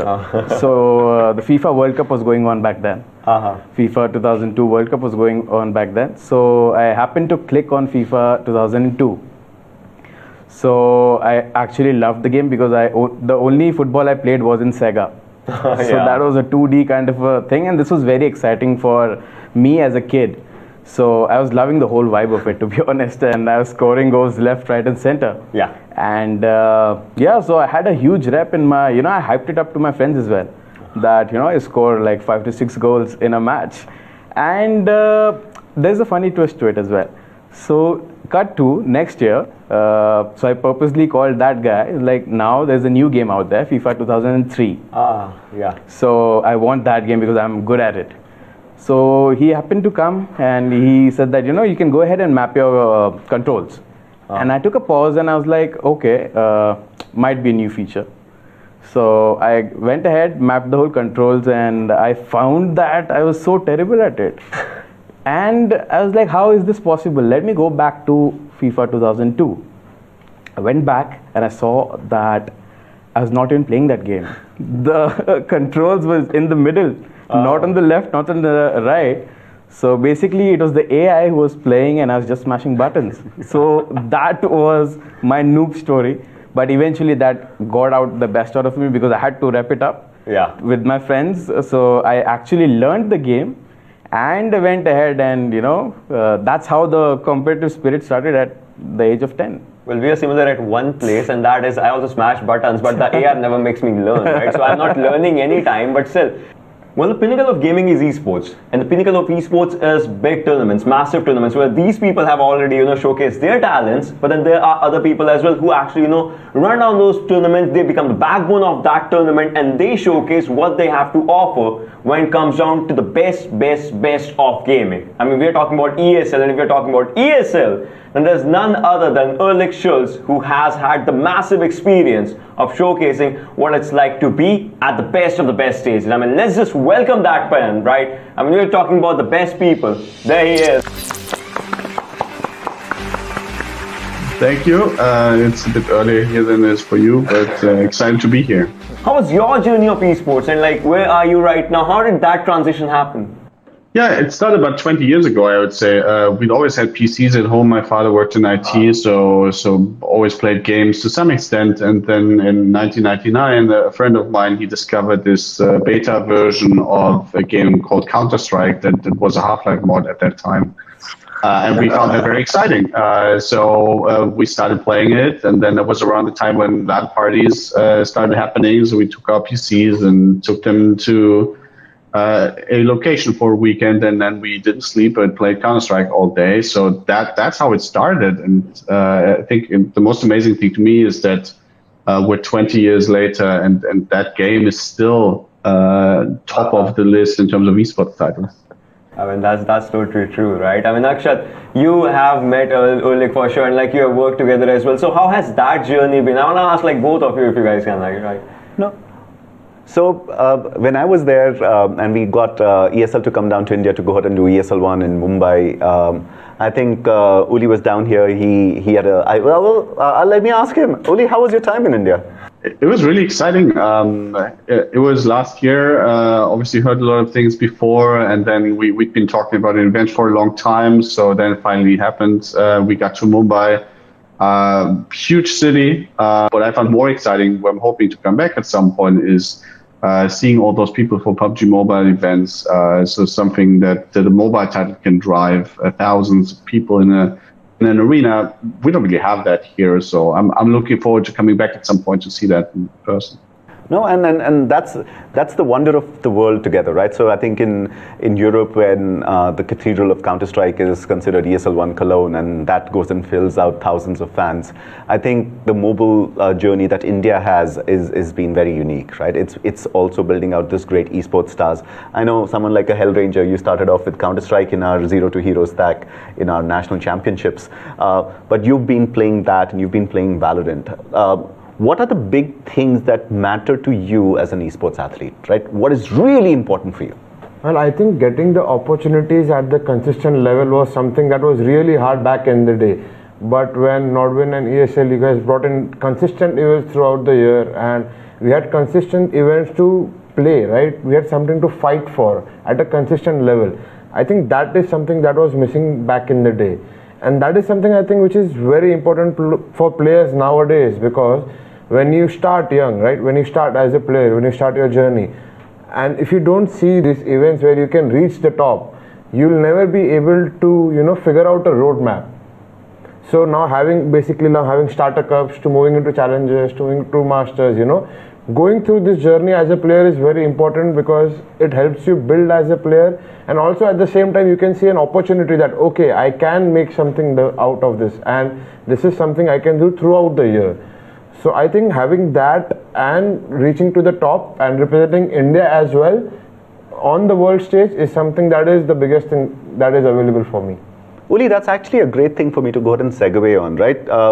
You at ESL built this really cool stack, which is called the Zero to Hero, and that takes people who just started playing to go ahead and go to nationals, to go to internationals. And we have Hellranger, who's actually gone through the Counter-Strike journey with us in India. But how does that work worldwide, right? And you've built this. So national ambitions, is it okay for you to just be a person who's like, I'm going to be play and this is as good as it gets? Tell us about the stack that you have, the Zero to Hero one. When we look at esports games, then we typically find it difficult if there's something that exists and it only has a top level. So you have maybe dozens of players that compete at the top level, and they're the best. But then what does everyone else do? I think that's the key challenge that we're always trying to solve in the systems that we create, is how do we take someone who's played this game and has now decided, I want to do this in a serious way. I want to practice, want to get better, to the point where they might be able to lift a trophy on stage. And we see so many different steps on the way. That's really hard to do that just naturally. Because, for example, one, you need to find a team. You need to be able to play in a team. You need to be able to win and lose as a team. You need to be able to improve as a team. That's one step. Second step, you need to commit time to it. And then you have to potentially commit a couple of weeks to playing in the league. And you have to commit every Tuesday, every Thursday to playing. And that's the next step, where you structure your life a bit around that. And then you prepare for those matches and you're really ready for it. And then you go to the next level where you compete against, say, the best teams in your country. That means you have to compete against people that naturally might not be within your radar, might come from a totally different part, but you still have to prepare for them and play against them. And then you have to play in front of an audience at some point after you played in a LAN environment, which isn't at home. That's step one. Step two, play in front of an audience that screams and shouts and potentially isn't on your side. Now, all those steps are something that you have to take, and that's not natural. That doesn't come within the game. You don't naturally play in front of an audience. So we think that having that tiered system is really important for the reason of showing you a way to progress. Ankur, so you've also been part of this journey, right? You've become one of the best in that stack. You've become one of the best people in the country. Besides the opportunity that happens, talk to us about this desire. Like, were you ever paid a salary to go ahead and do this? Would you need a salary? As an athlete, what is your heart ask? So basically, consistency is the only thing that any athlete would ask. Yeah. A better equipment, a better stability, basically. So that automatically cuts my 50% of my worries, and I can focus in the game. For any athlete, this is a major important point that you have to. It's all about the mindset, and that has to be very clear. So that is a very important aspect which people don't actually treat it the way it has to be treated. But it's good that now we are bringing this up, and now that the players are going through it. So coming back to your question, what do I actually want is basically someone to take care of everything that I'm not interested in and let me focus in my game. I'd like to add to what Ankur said, right? As Ulrich said, right? LAN events is the last pinnacle of the events, right? So we as players, we try to make our space at the area as much as we can as similar to our homes, right? Because you want the keyboard in a certain way, you want the mouse at a certain angle, you want, everything according to you. So that space is basically like our temple, and we want it according to how we had at home, to make us comfortable and to play at our best. So the kit is the most important thing, as in I feel, because that is something you have for regardless of how many years you play or for regardless of what level you are playing at. The kit is something that is going to enhance your game to the next level. Ocean, I'll just bring you into this also. You've actually been, as Ulrich was talking about PUBG Mobile, you've casted this in the Tyagaraja Stadium, and where everyone has been screaming and shouting, which is there. And you've also casted in front of a empty desk. Yeah. You've also casted in front of your webcam before, which is there. You've played in LANs, you've played in the ESL Premiership stage. Yeah. So whenever you go to bigger stages, this experience of not just environment awareness, how important is it? Did it matter to you where there were 5,000 fans for PUBG Mobile? Did you like casting it better there? And what challenges did that give you? I mean, see, it was because when it happens in front of a crowd, right? So when it's happening at a desk, when there's no one, you get it. Person A kills person B. Yeah, that happens. We get it. But when person A shoots on person B in front of a crowd, the crowd just goes, oh my god, and that thing, that just increases you're not even playing the game. The audience is watching it, the players are playing it, but when it gets into your ears that whatever you're saying, it's making an impact onto the players as well as the audience. And that kind of, just changes the vibe of that whole area if you just talk about it. And the same goes for the YouTube chat as well. What's happening on YouTube? Like there's that some fire emotes are just going on when it happens. OP gets spammed out there. So that thing, it just takes the vibe from here to just somewhere there onto another level. And that's something that I would say keeps the game alive. like we are the voice of the game, but then the audience is the expression of the game that just comes out. So that's what. When you played, which is the first time when you played in front of a crowd, was it scary? Be honest. Yeah, so I'll tell you, the first time ever playing in front of crowd, it was not even a big crowd. It was like 20 to 30 people in a cafe, but my hands were shaking. I've never played in front of a crowd, right? And like that was something different. Like when you're playing and there's like even there's 10 people watching you, right? You get conscious. Okay, oh my God, people are watching me, and then you get nervous.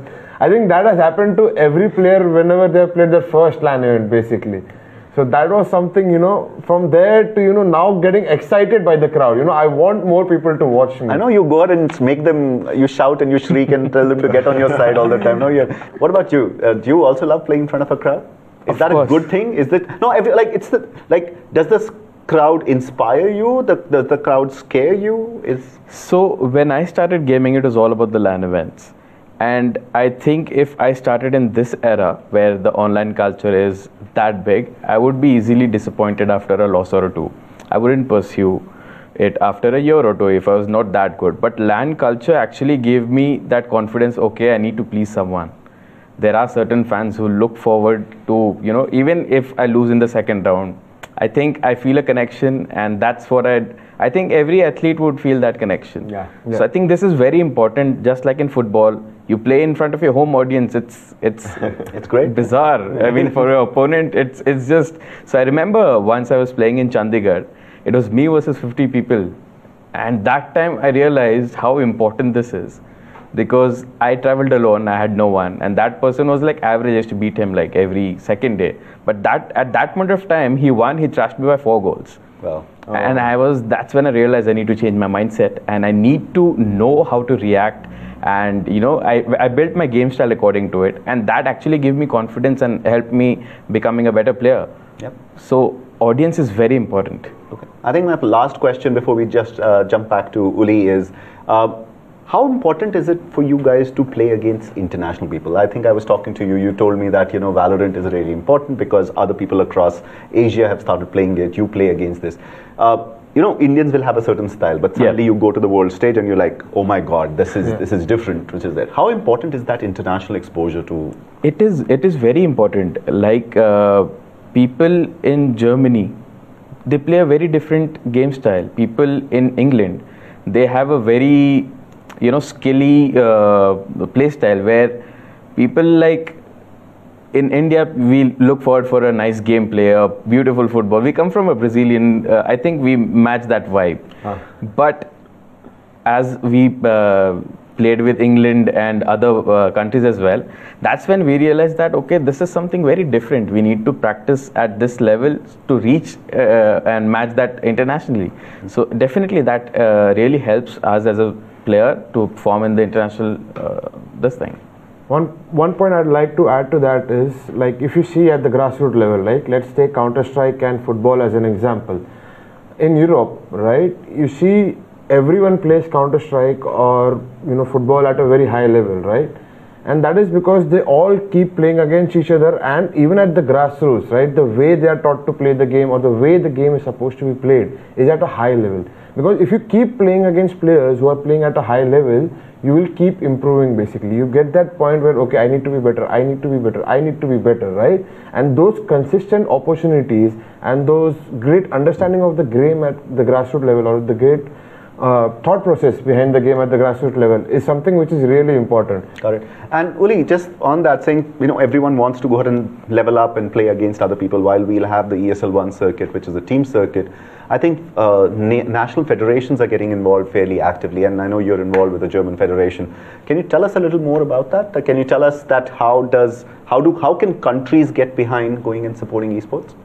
Yeah, I think the biggest piece is obviously acceptance, right? I think that's one thing that we have, and we see in Nordic countries like Denmark, that politicians are getting involved and congratulating teams. I mean, it goes a long way towards a couple of things. One, obviously making it legitimate, but also in that, say, eternal fight between children and their parents about, is this something that you should pursue or not? That is something that's really important. To just make sure that this is a legitimate sport, just like any other sport if you do too much of it. So that's one thing. The second thing is, and we see that especially in Germany here, I think it's really important to give it the same status as other sports to make sure that it can be integrated into the existing system that exists around sports clubs, and because that is a key in creating the right environment for especially children to start practicing in the right way. Really making sure that esports can also happen there, that people can physically get together, obviously, when that's possible again, but they can physically get together and together work on it, but also experience that social experience. That is really something that we think is very important, where national federations can play a key role in bringing this into those very established structures that traditional sports tend to have, to also make sure that for everyone who's aspiring and wants to progress, that there's a structured but also safe environment that makes sure they're put on the right path while still making sure that they pay attention to their education. Exactly. I mean, as we were just talking about this one, we have a really special guest, obviously, and that's going to be Teeth. I mean, that guy has represented himself onto the Asian Games, and he was the first, I would say, esports athlete, as per se, you can say that, and he was the first esports athlete to get a bronze medal, the first ever medal in esports for the country. I mean, ladies and gentlemen, let's just welcome Teeth Mehta out there. So, Teeth, how are you doing today, man? What's up? Yeah, doing good. Excited to be here. How has your journey been, like, from a normal gamer to someone who has represented himself at Asian Games? Like, how did that happen? So, just like everyone, the gaming journey started when we were kids playing at cousin's house and everything. But I was interested in chess during my college days. So, a friend of mine introduced me to Dota, and he said that, hey, if you like chess, this is basically chess in a video game. So I was really intrigued by it, and I started learning more about how everything worked, and realized that people were so in depth in that game that they had mathematical expressions to find out which items to buy and everything. So that really piqued my interest, and that's the first moment that I realized that there is something called esports out there, where people compete in video gaming competitions. And yeah, that's basically from where my journey started. Eventually, I shifted over to Hearthstone, which is a single-player card game.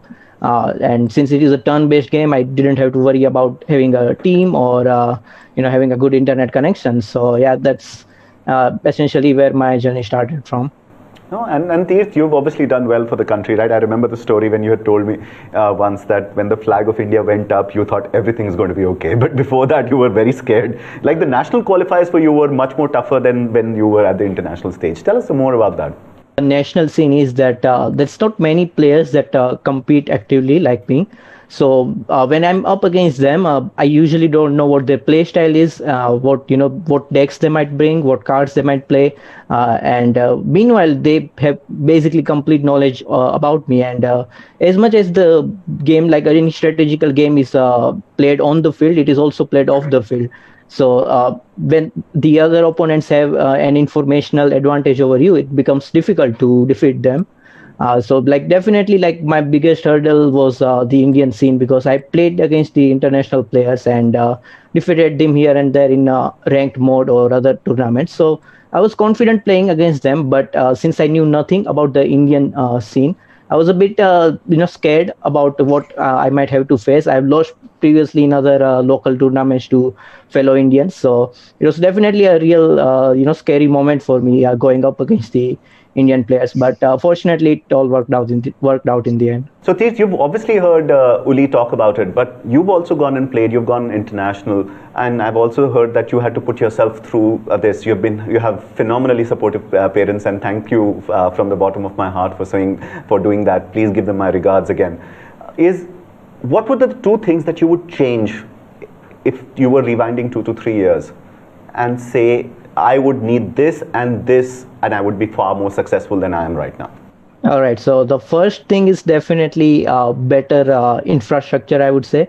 I remember I was playing in an ESL tournament in 2016, and I was about to play in the finals, and my internet connection just cut off. So I had to forfeit that game. Unfortunately, winning that finals would have allowed me to travel to Los Angeles and compete at an international stage way earlier in my career.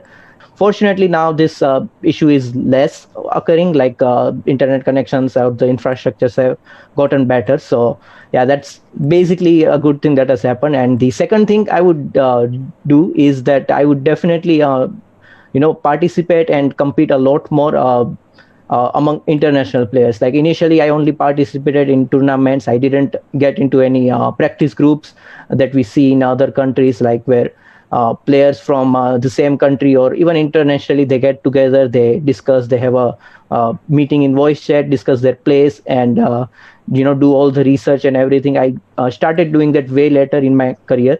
So if I was a better knowledge person, I would definitely be doing that initially as soon as I started. Oh, brilliant! And I think that says so much about the scene which is there. We have a demo sport Olympian, but we still have an Olympian among us. We have an Indian champion. We definitely have a Counter-Strike future star. We have a great caster, and we've heard some great things out of this, right? We've heard things like opportunity for international exposure is one of the most important ones that is available. This zero to hero story that Uli talked to us about, where you can start and get that exposure of going in, being disciplined to go ahead and play on every Sunday or every activity which is there, and then build up your career, is extremely. You mentioned, both of you, that salaries are important right now because it allows you to go and take away that headache and lets you focus on your craft. You mentioned equipment and stuff like this. That is extremely important because that defines it. Your oiled analog stick that has been worn out, your desk which is there. I think if we just take these as great learnings away, that's our contribution. Saying these are the very important, with the government going and stepping in and the legitimacy that can come in. So I think that's the handoff from me to you, Ocean. Well, that was a very good discussion that actually happened, right? And as we were discussing those things, we were reaching to conclusions. And talking about conclusions, that is where we are slowly just going on right now. So there's going to be a very good announcement by OMEN, by HP, and that is where you should actually go to. I mean, just check this out, and this is going to be an incredible one for you guys.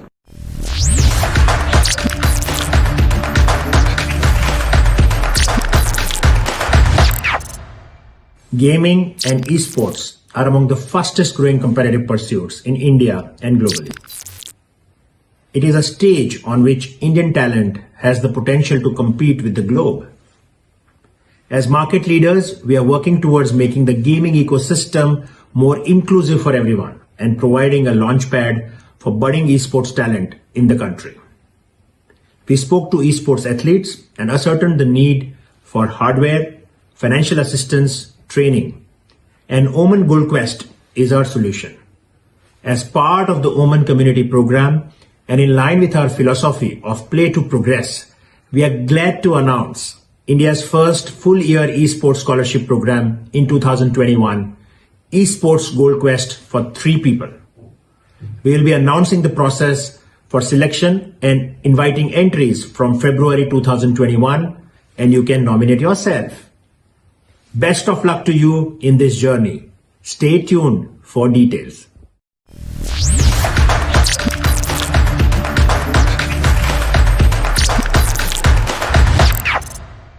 So that was an incredible announcement. I look forward to India producing incredible amount of esport athletes that will get the gold for the country, right? If we're just talking about this one. But I think my time as being an imposter for this session is done, and maybe let the actual guy come in and chime in for more of the conversations. I mean, let's just call Abhish, right? Hi! Did you miss me? Maybe a little bit, right? Ocean's quite good. What is a gaming festival without playing a game in it? The game we're going to play with you today is called Among Us. It's a game that we should definitely go and play. How it works is very simple. All your characters are stuck in a spaceship and you're traveling really fast. You are categorized either as a crewmate or as an imposter. The crewmate's responsibility is to do their task that is again and again coming on their mark, but the imposter's responsibility is to kill all the crewmates. How do you find out if someone is an imposter? This is where the game becomes very interesting. You can call for an emergency meeting, or when you see a dead body, call for an emergency meeting, and then your mics come on. And you got to discuss with each other why you are not an imposter. Listen, if you're an imposter, you need to convince them that you're a part of the crew. So you're going to come up with lies, they're going to question you, you need to blame other people. Basically create a huge controversy in the time given, because within that time you will then vote for each other. And whoever gets the most amount of votes gets thrown out. The crewmates win if they finish all the tasks. The imposters win if you finish up all the crew. As the first auspicious game of the Omen squad, we'll be joined by Ocean, Akshat, 40, DV, Hellranger,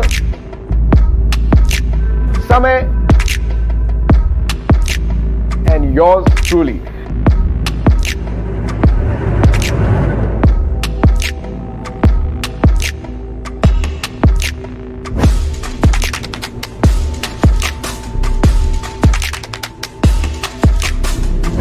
So check out this fun gameplay.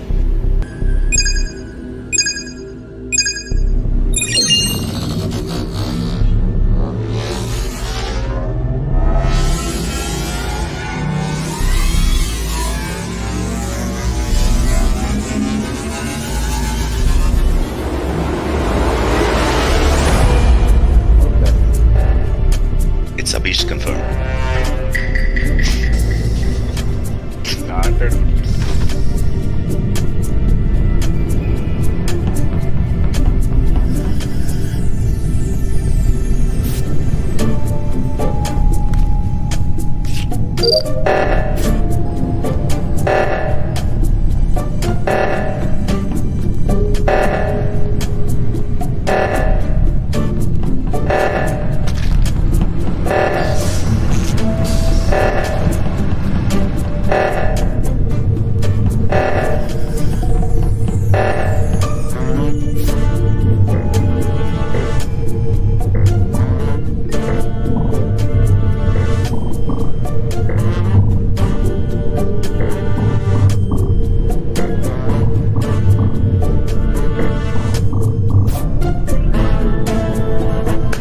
Guys, I have a theory.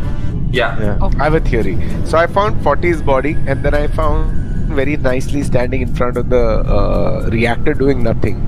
Though I had to switch it off with somebody else who had come in.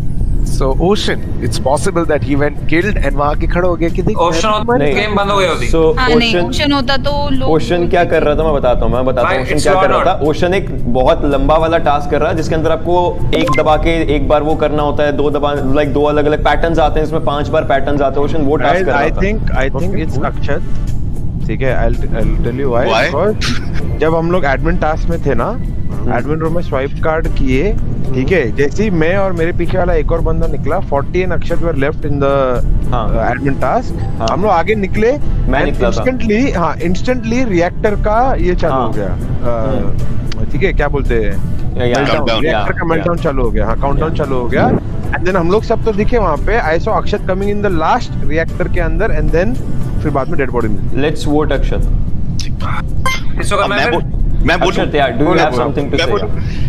मैं जब वहाँ पे reactor room से जैसे सबसे पहले reactor room में पहुंचा, मैं ऊपर, आप लोग गए, मैं नीचे, मैंने जाके कोड डाला, मैंने जाके उसके अंदर क्लोज किया। सेकंड कोड डालना ही नहीं था उसमें, तो वो हाथ आई एम What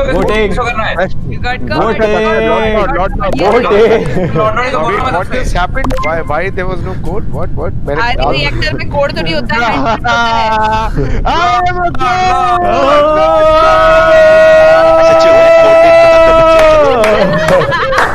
मेरी थियरी सही थी कि नहीं? Let's go. I think Akshat, just that one extra detail you gave, no, that's what gave it away.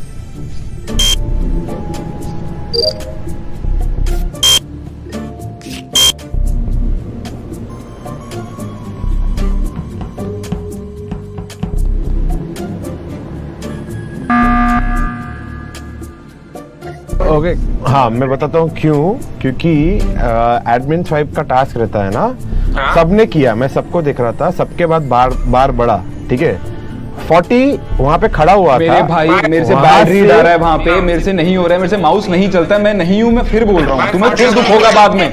और मैंने तेरे को देखा, मेरे को देखते हुए, मैंने तेरे को देखा, मैं नहीं हूँ, मैं नहीं। और पता है ये हेल रेंजर है, ये हेल, क्योंकि सुनो ओशन, मैं वहाँ पे मैं ये बोल रहा हूँ मैं नहीं हूँ।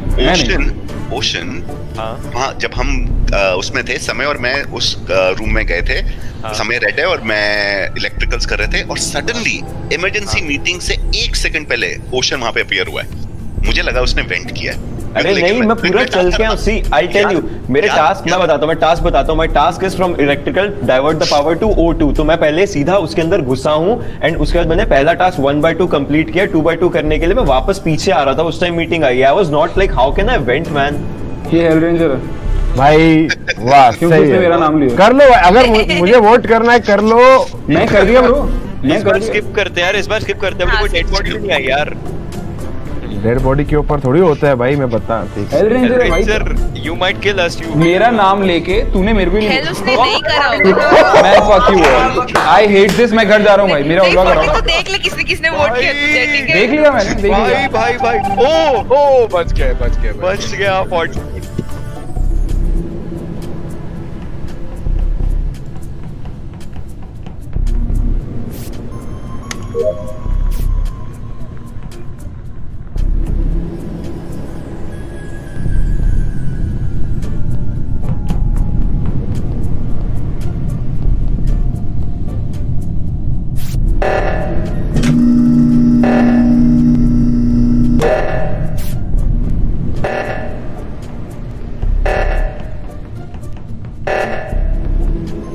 क्या आलसी लोग हैं भाई, अब तक नहीं करा, तो पागल लोग हैं, अरे मर जाएंगे ऐसे ही।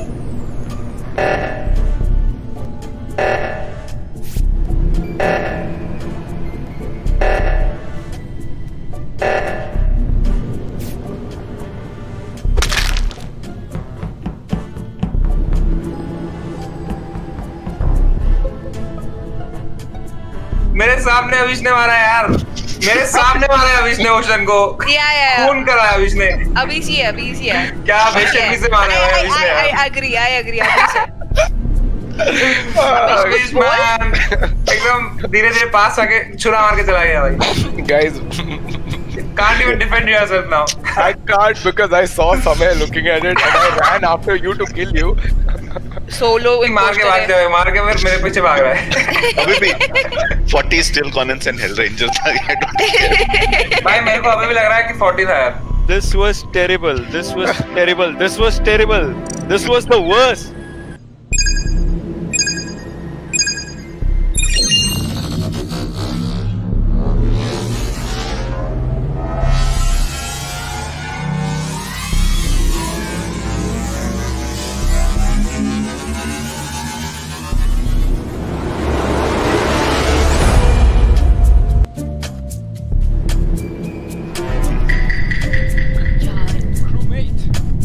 Troops, the mates.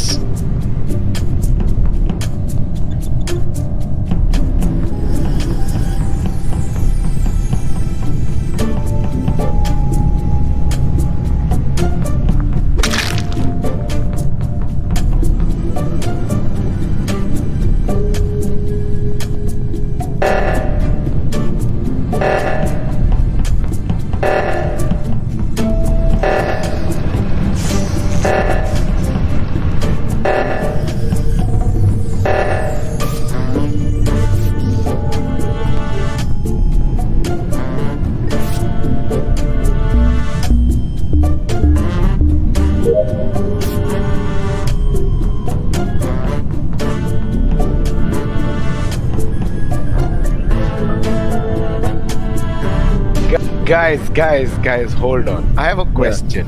Yeah. 40, why didn't you report a dead body? मेरे को पता नहीं, मैं उस पर डबल क्लिक कर रहा था कैसे करते हैं, मेरे को आता नहीं। मेरे साथ भी यही हुआ था। 40 was with me by the way, so I don't think it is 40. Okay, so I think it's Samay. I am very such on Samay because One second. reactor meltdown. Body was found right above, या नीचे वाला क्या होता है? O2 होता है, security होता है, शील्ड्स होता है, क्या होता है नीचे? 40 कहाँ थे हम? ब्रो मेरे को कोई आइडिया नहीं कहाँ थे। Bottom right.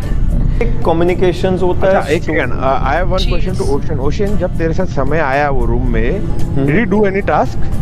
या ही वाज स्वाइपिंग बिकॉज मेरे को नहीं पता कि टास्क किसी और ने कहीं किया है कुछ, बिकॉज मैं एडमिन का वो चेक कर रहा था एंड आई डोंट नो उसे स्वाइप करके वो ग्रीन बार हल्का सा बड़ा था, but he did not move after that. Head stand मार दूंगा यहाँ पे अभी 10 सेकंड के लिए। भाई ये क्या होता है? 40 वाली हरकत मत कर। ये तो डरावनी हो गई। समय is sauce because reactor meltdown हो रहा था और तभी ये इंसान रिएक्टर की तरफ जाने के जगह पे ये मिडवे चले गया। नहीं, मैं 1% रिएक्टर का टास्क नहीं, एक सेकंड, रिएक्टर का टास्क किसने किया था? आई रिमेंबर वीवी आई थी, मैं और कोई कर रहे थे रिएक्टर, मैं और ऊपर कर रहे थे, हम ये कर रहे थे ओशन पर। हाँ, हम लोगों ने किया था। उस समय लिटरली हमें कैसे नहीं दिखा वो लाल कलर का? मैं हूँ, सीधा वोट करता है। ओके, समय क्योंकि वो अभी तक इंपोस्टर नहीं बना है। I'm telling you I'm not because I did a swipe task with Ocean was there. He was near the admin. वो admin में देख रहा था, मैंने swipe किया, मैं बाहर निकला। समय you could have very well faked it. अरे is it total task bar बढ़ा क्या उस टाइम पे? मैं बस पूछ रही हूँ तुझे, तूने क्यों नहीं किया? वो समय क्योंकि अभी तक कोई इंपोस्टर नहीं बना है, उसकी प्रोबेबिलिटी सबसे हाई है। Nobody is listening to nobody. I have another point to add. Lok Sabha. I'm also 40 has voted and he was near the body when I discovered it. It's a vote back. It's a मैं अभी इसको vote करना चाहता हूँ। It's not me. Guys, 10 second vote करना है, क्या करना है? साथ हो रहा है, मैं बोल रहा हूँ ये इसलिए क्योंकि मैं हरियाणा में रहता हूँ, मेरे को मालूम है। You all hate me, man. You all Mumbai people hate me. I know that.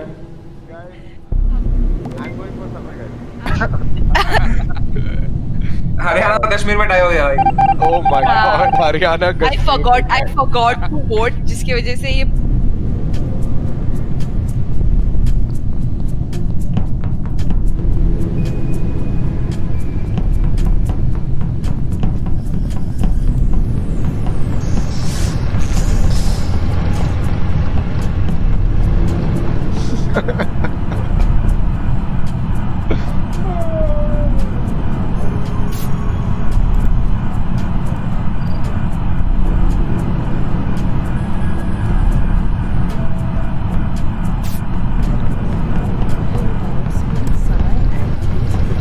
पीछे और अभी मेरे आगे।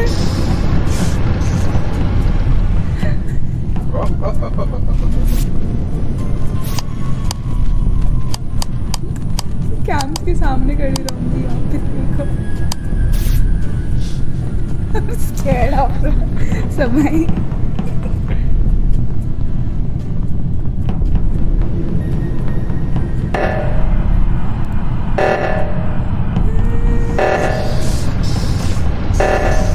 बोलो मत कर।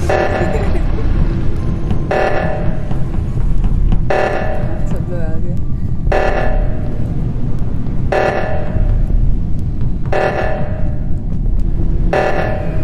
उस वाले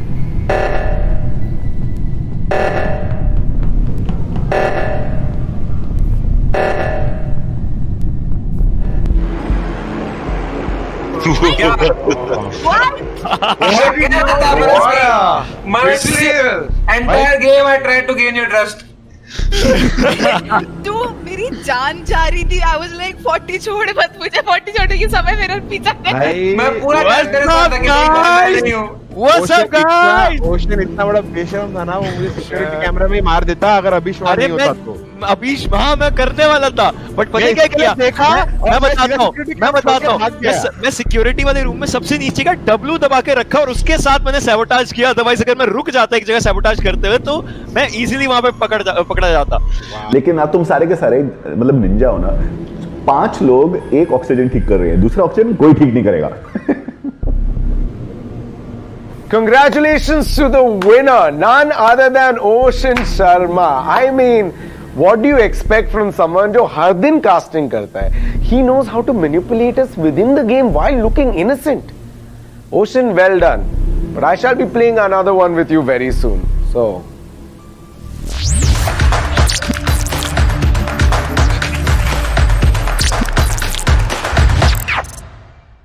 Congratulations, Ocean Sharma, for being a really good imposter. But as you've seen throughout the day today, we've seen how gaming is a super vitamin for humanity. Gaming can make you lots of money as a streamer, developer, publisher, owner. There's $160 billion and more. Also, don't forget to follow us because you could be the 5th member of the Omen squad. You could also get your hands on the Omen Crib for an ultimate gaming pad.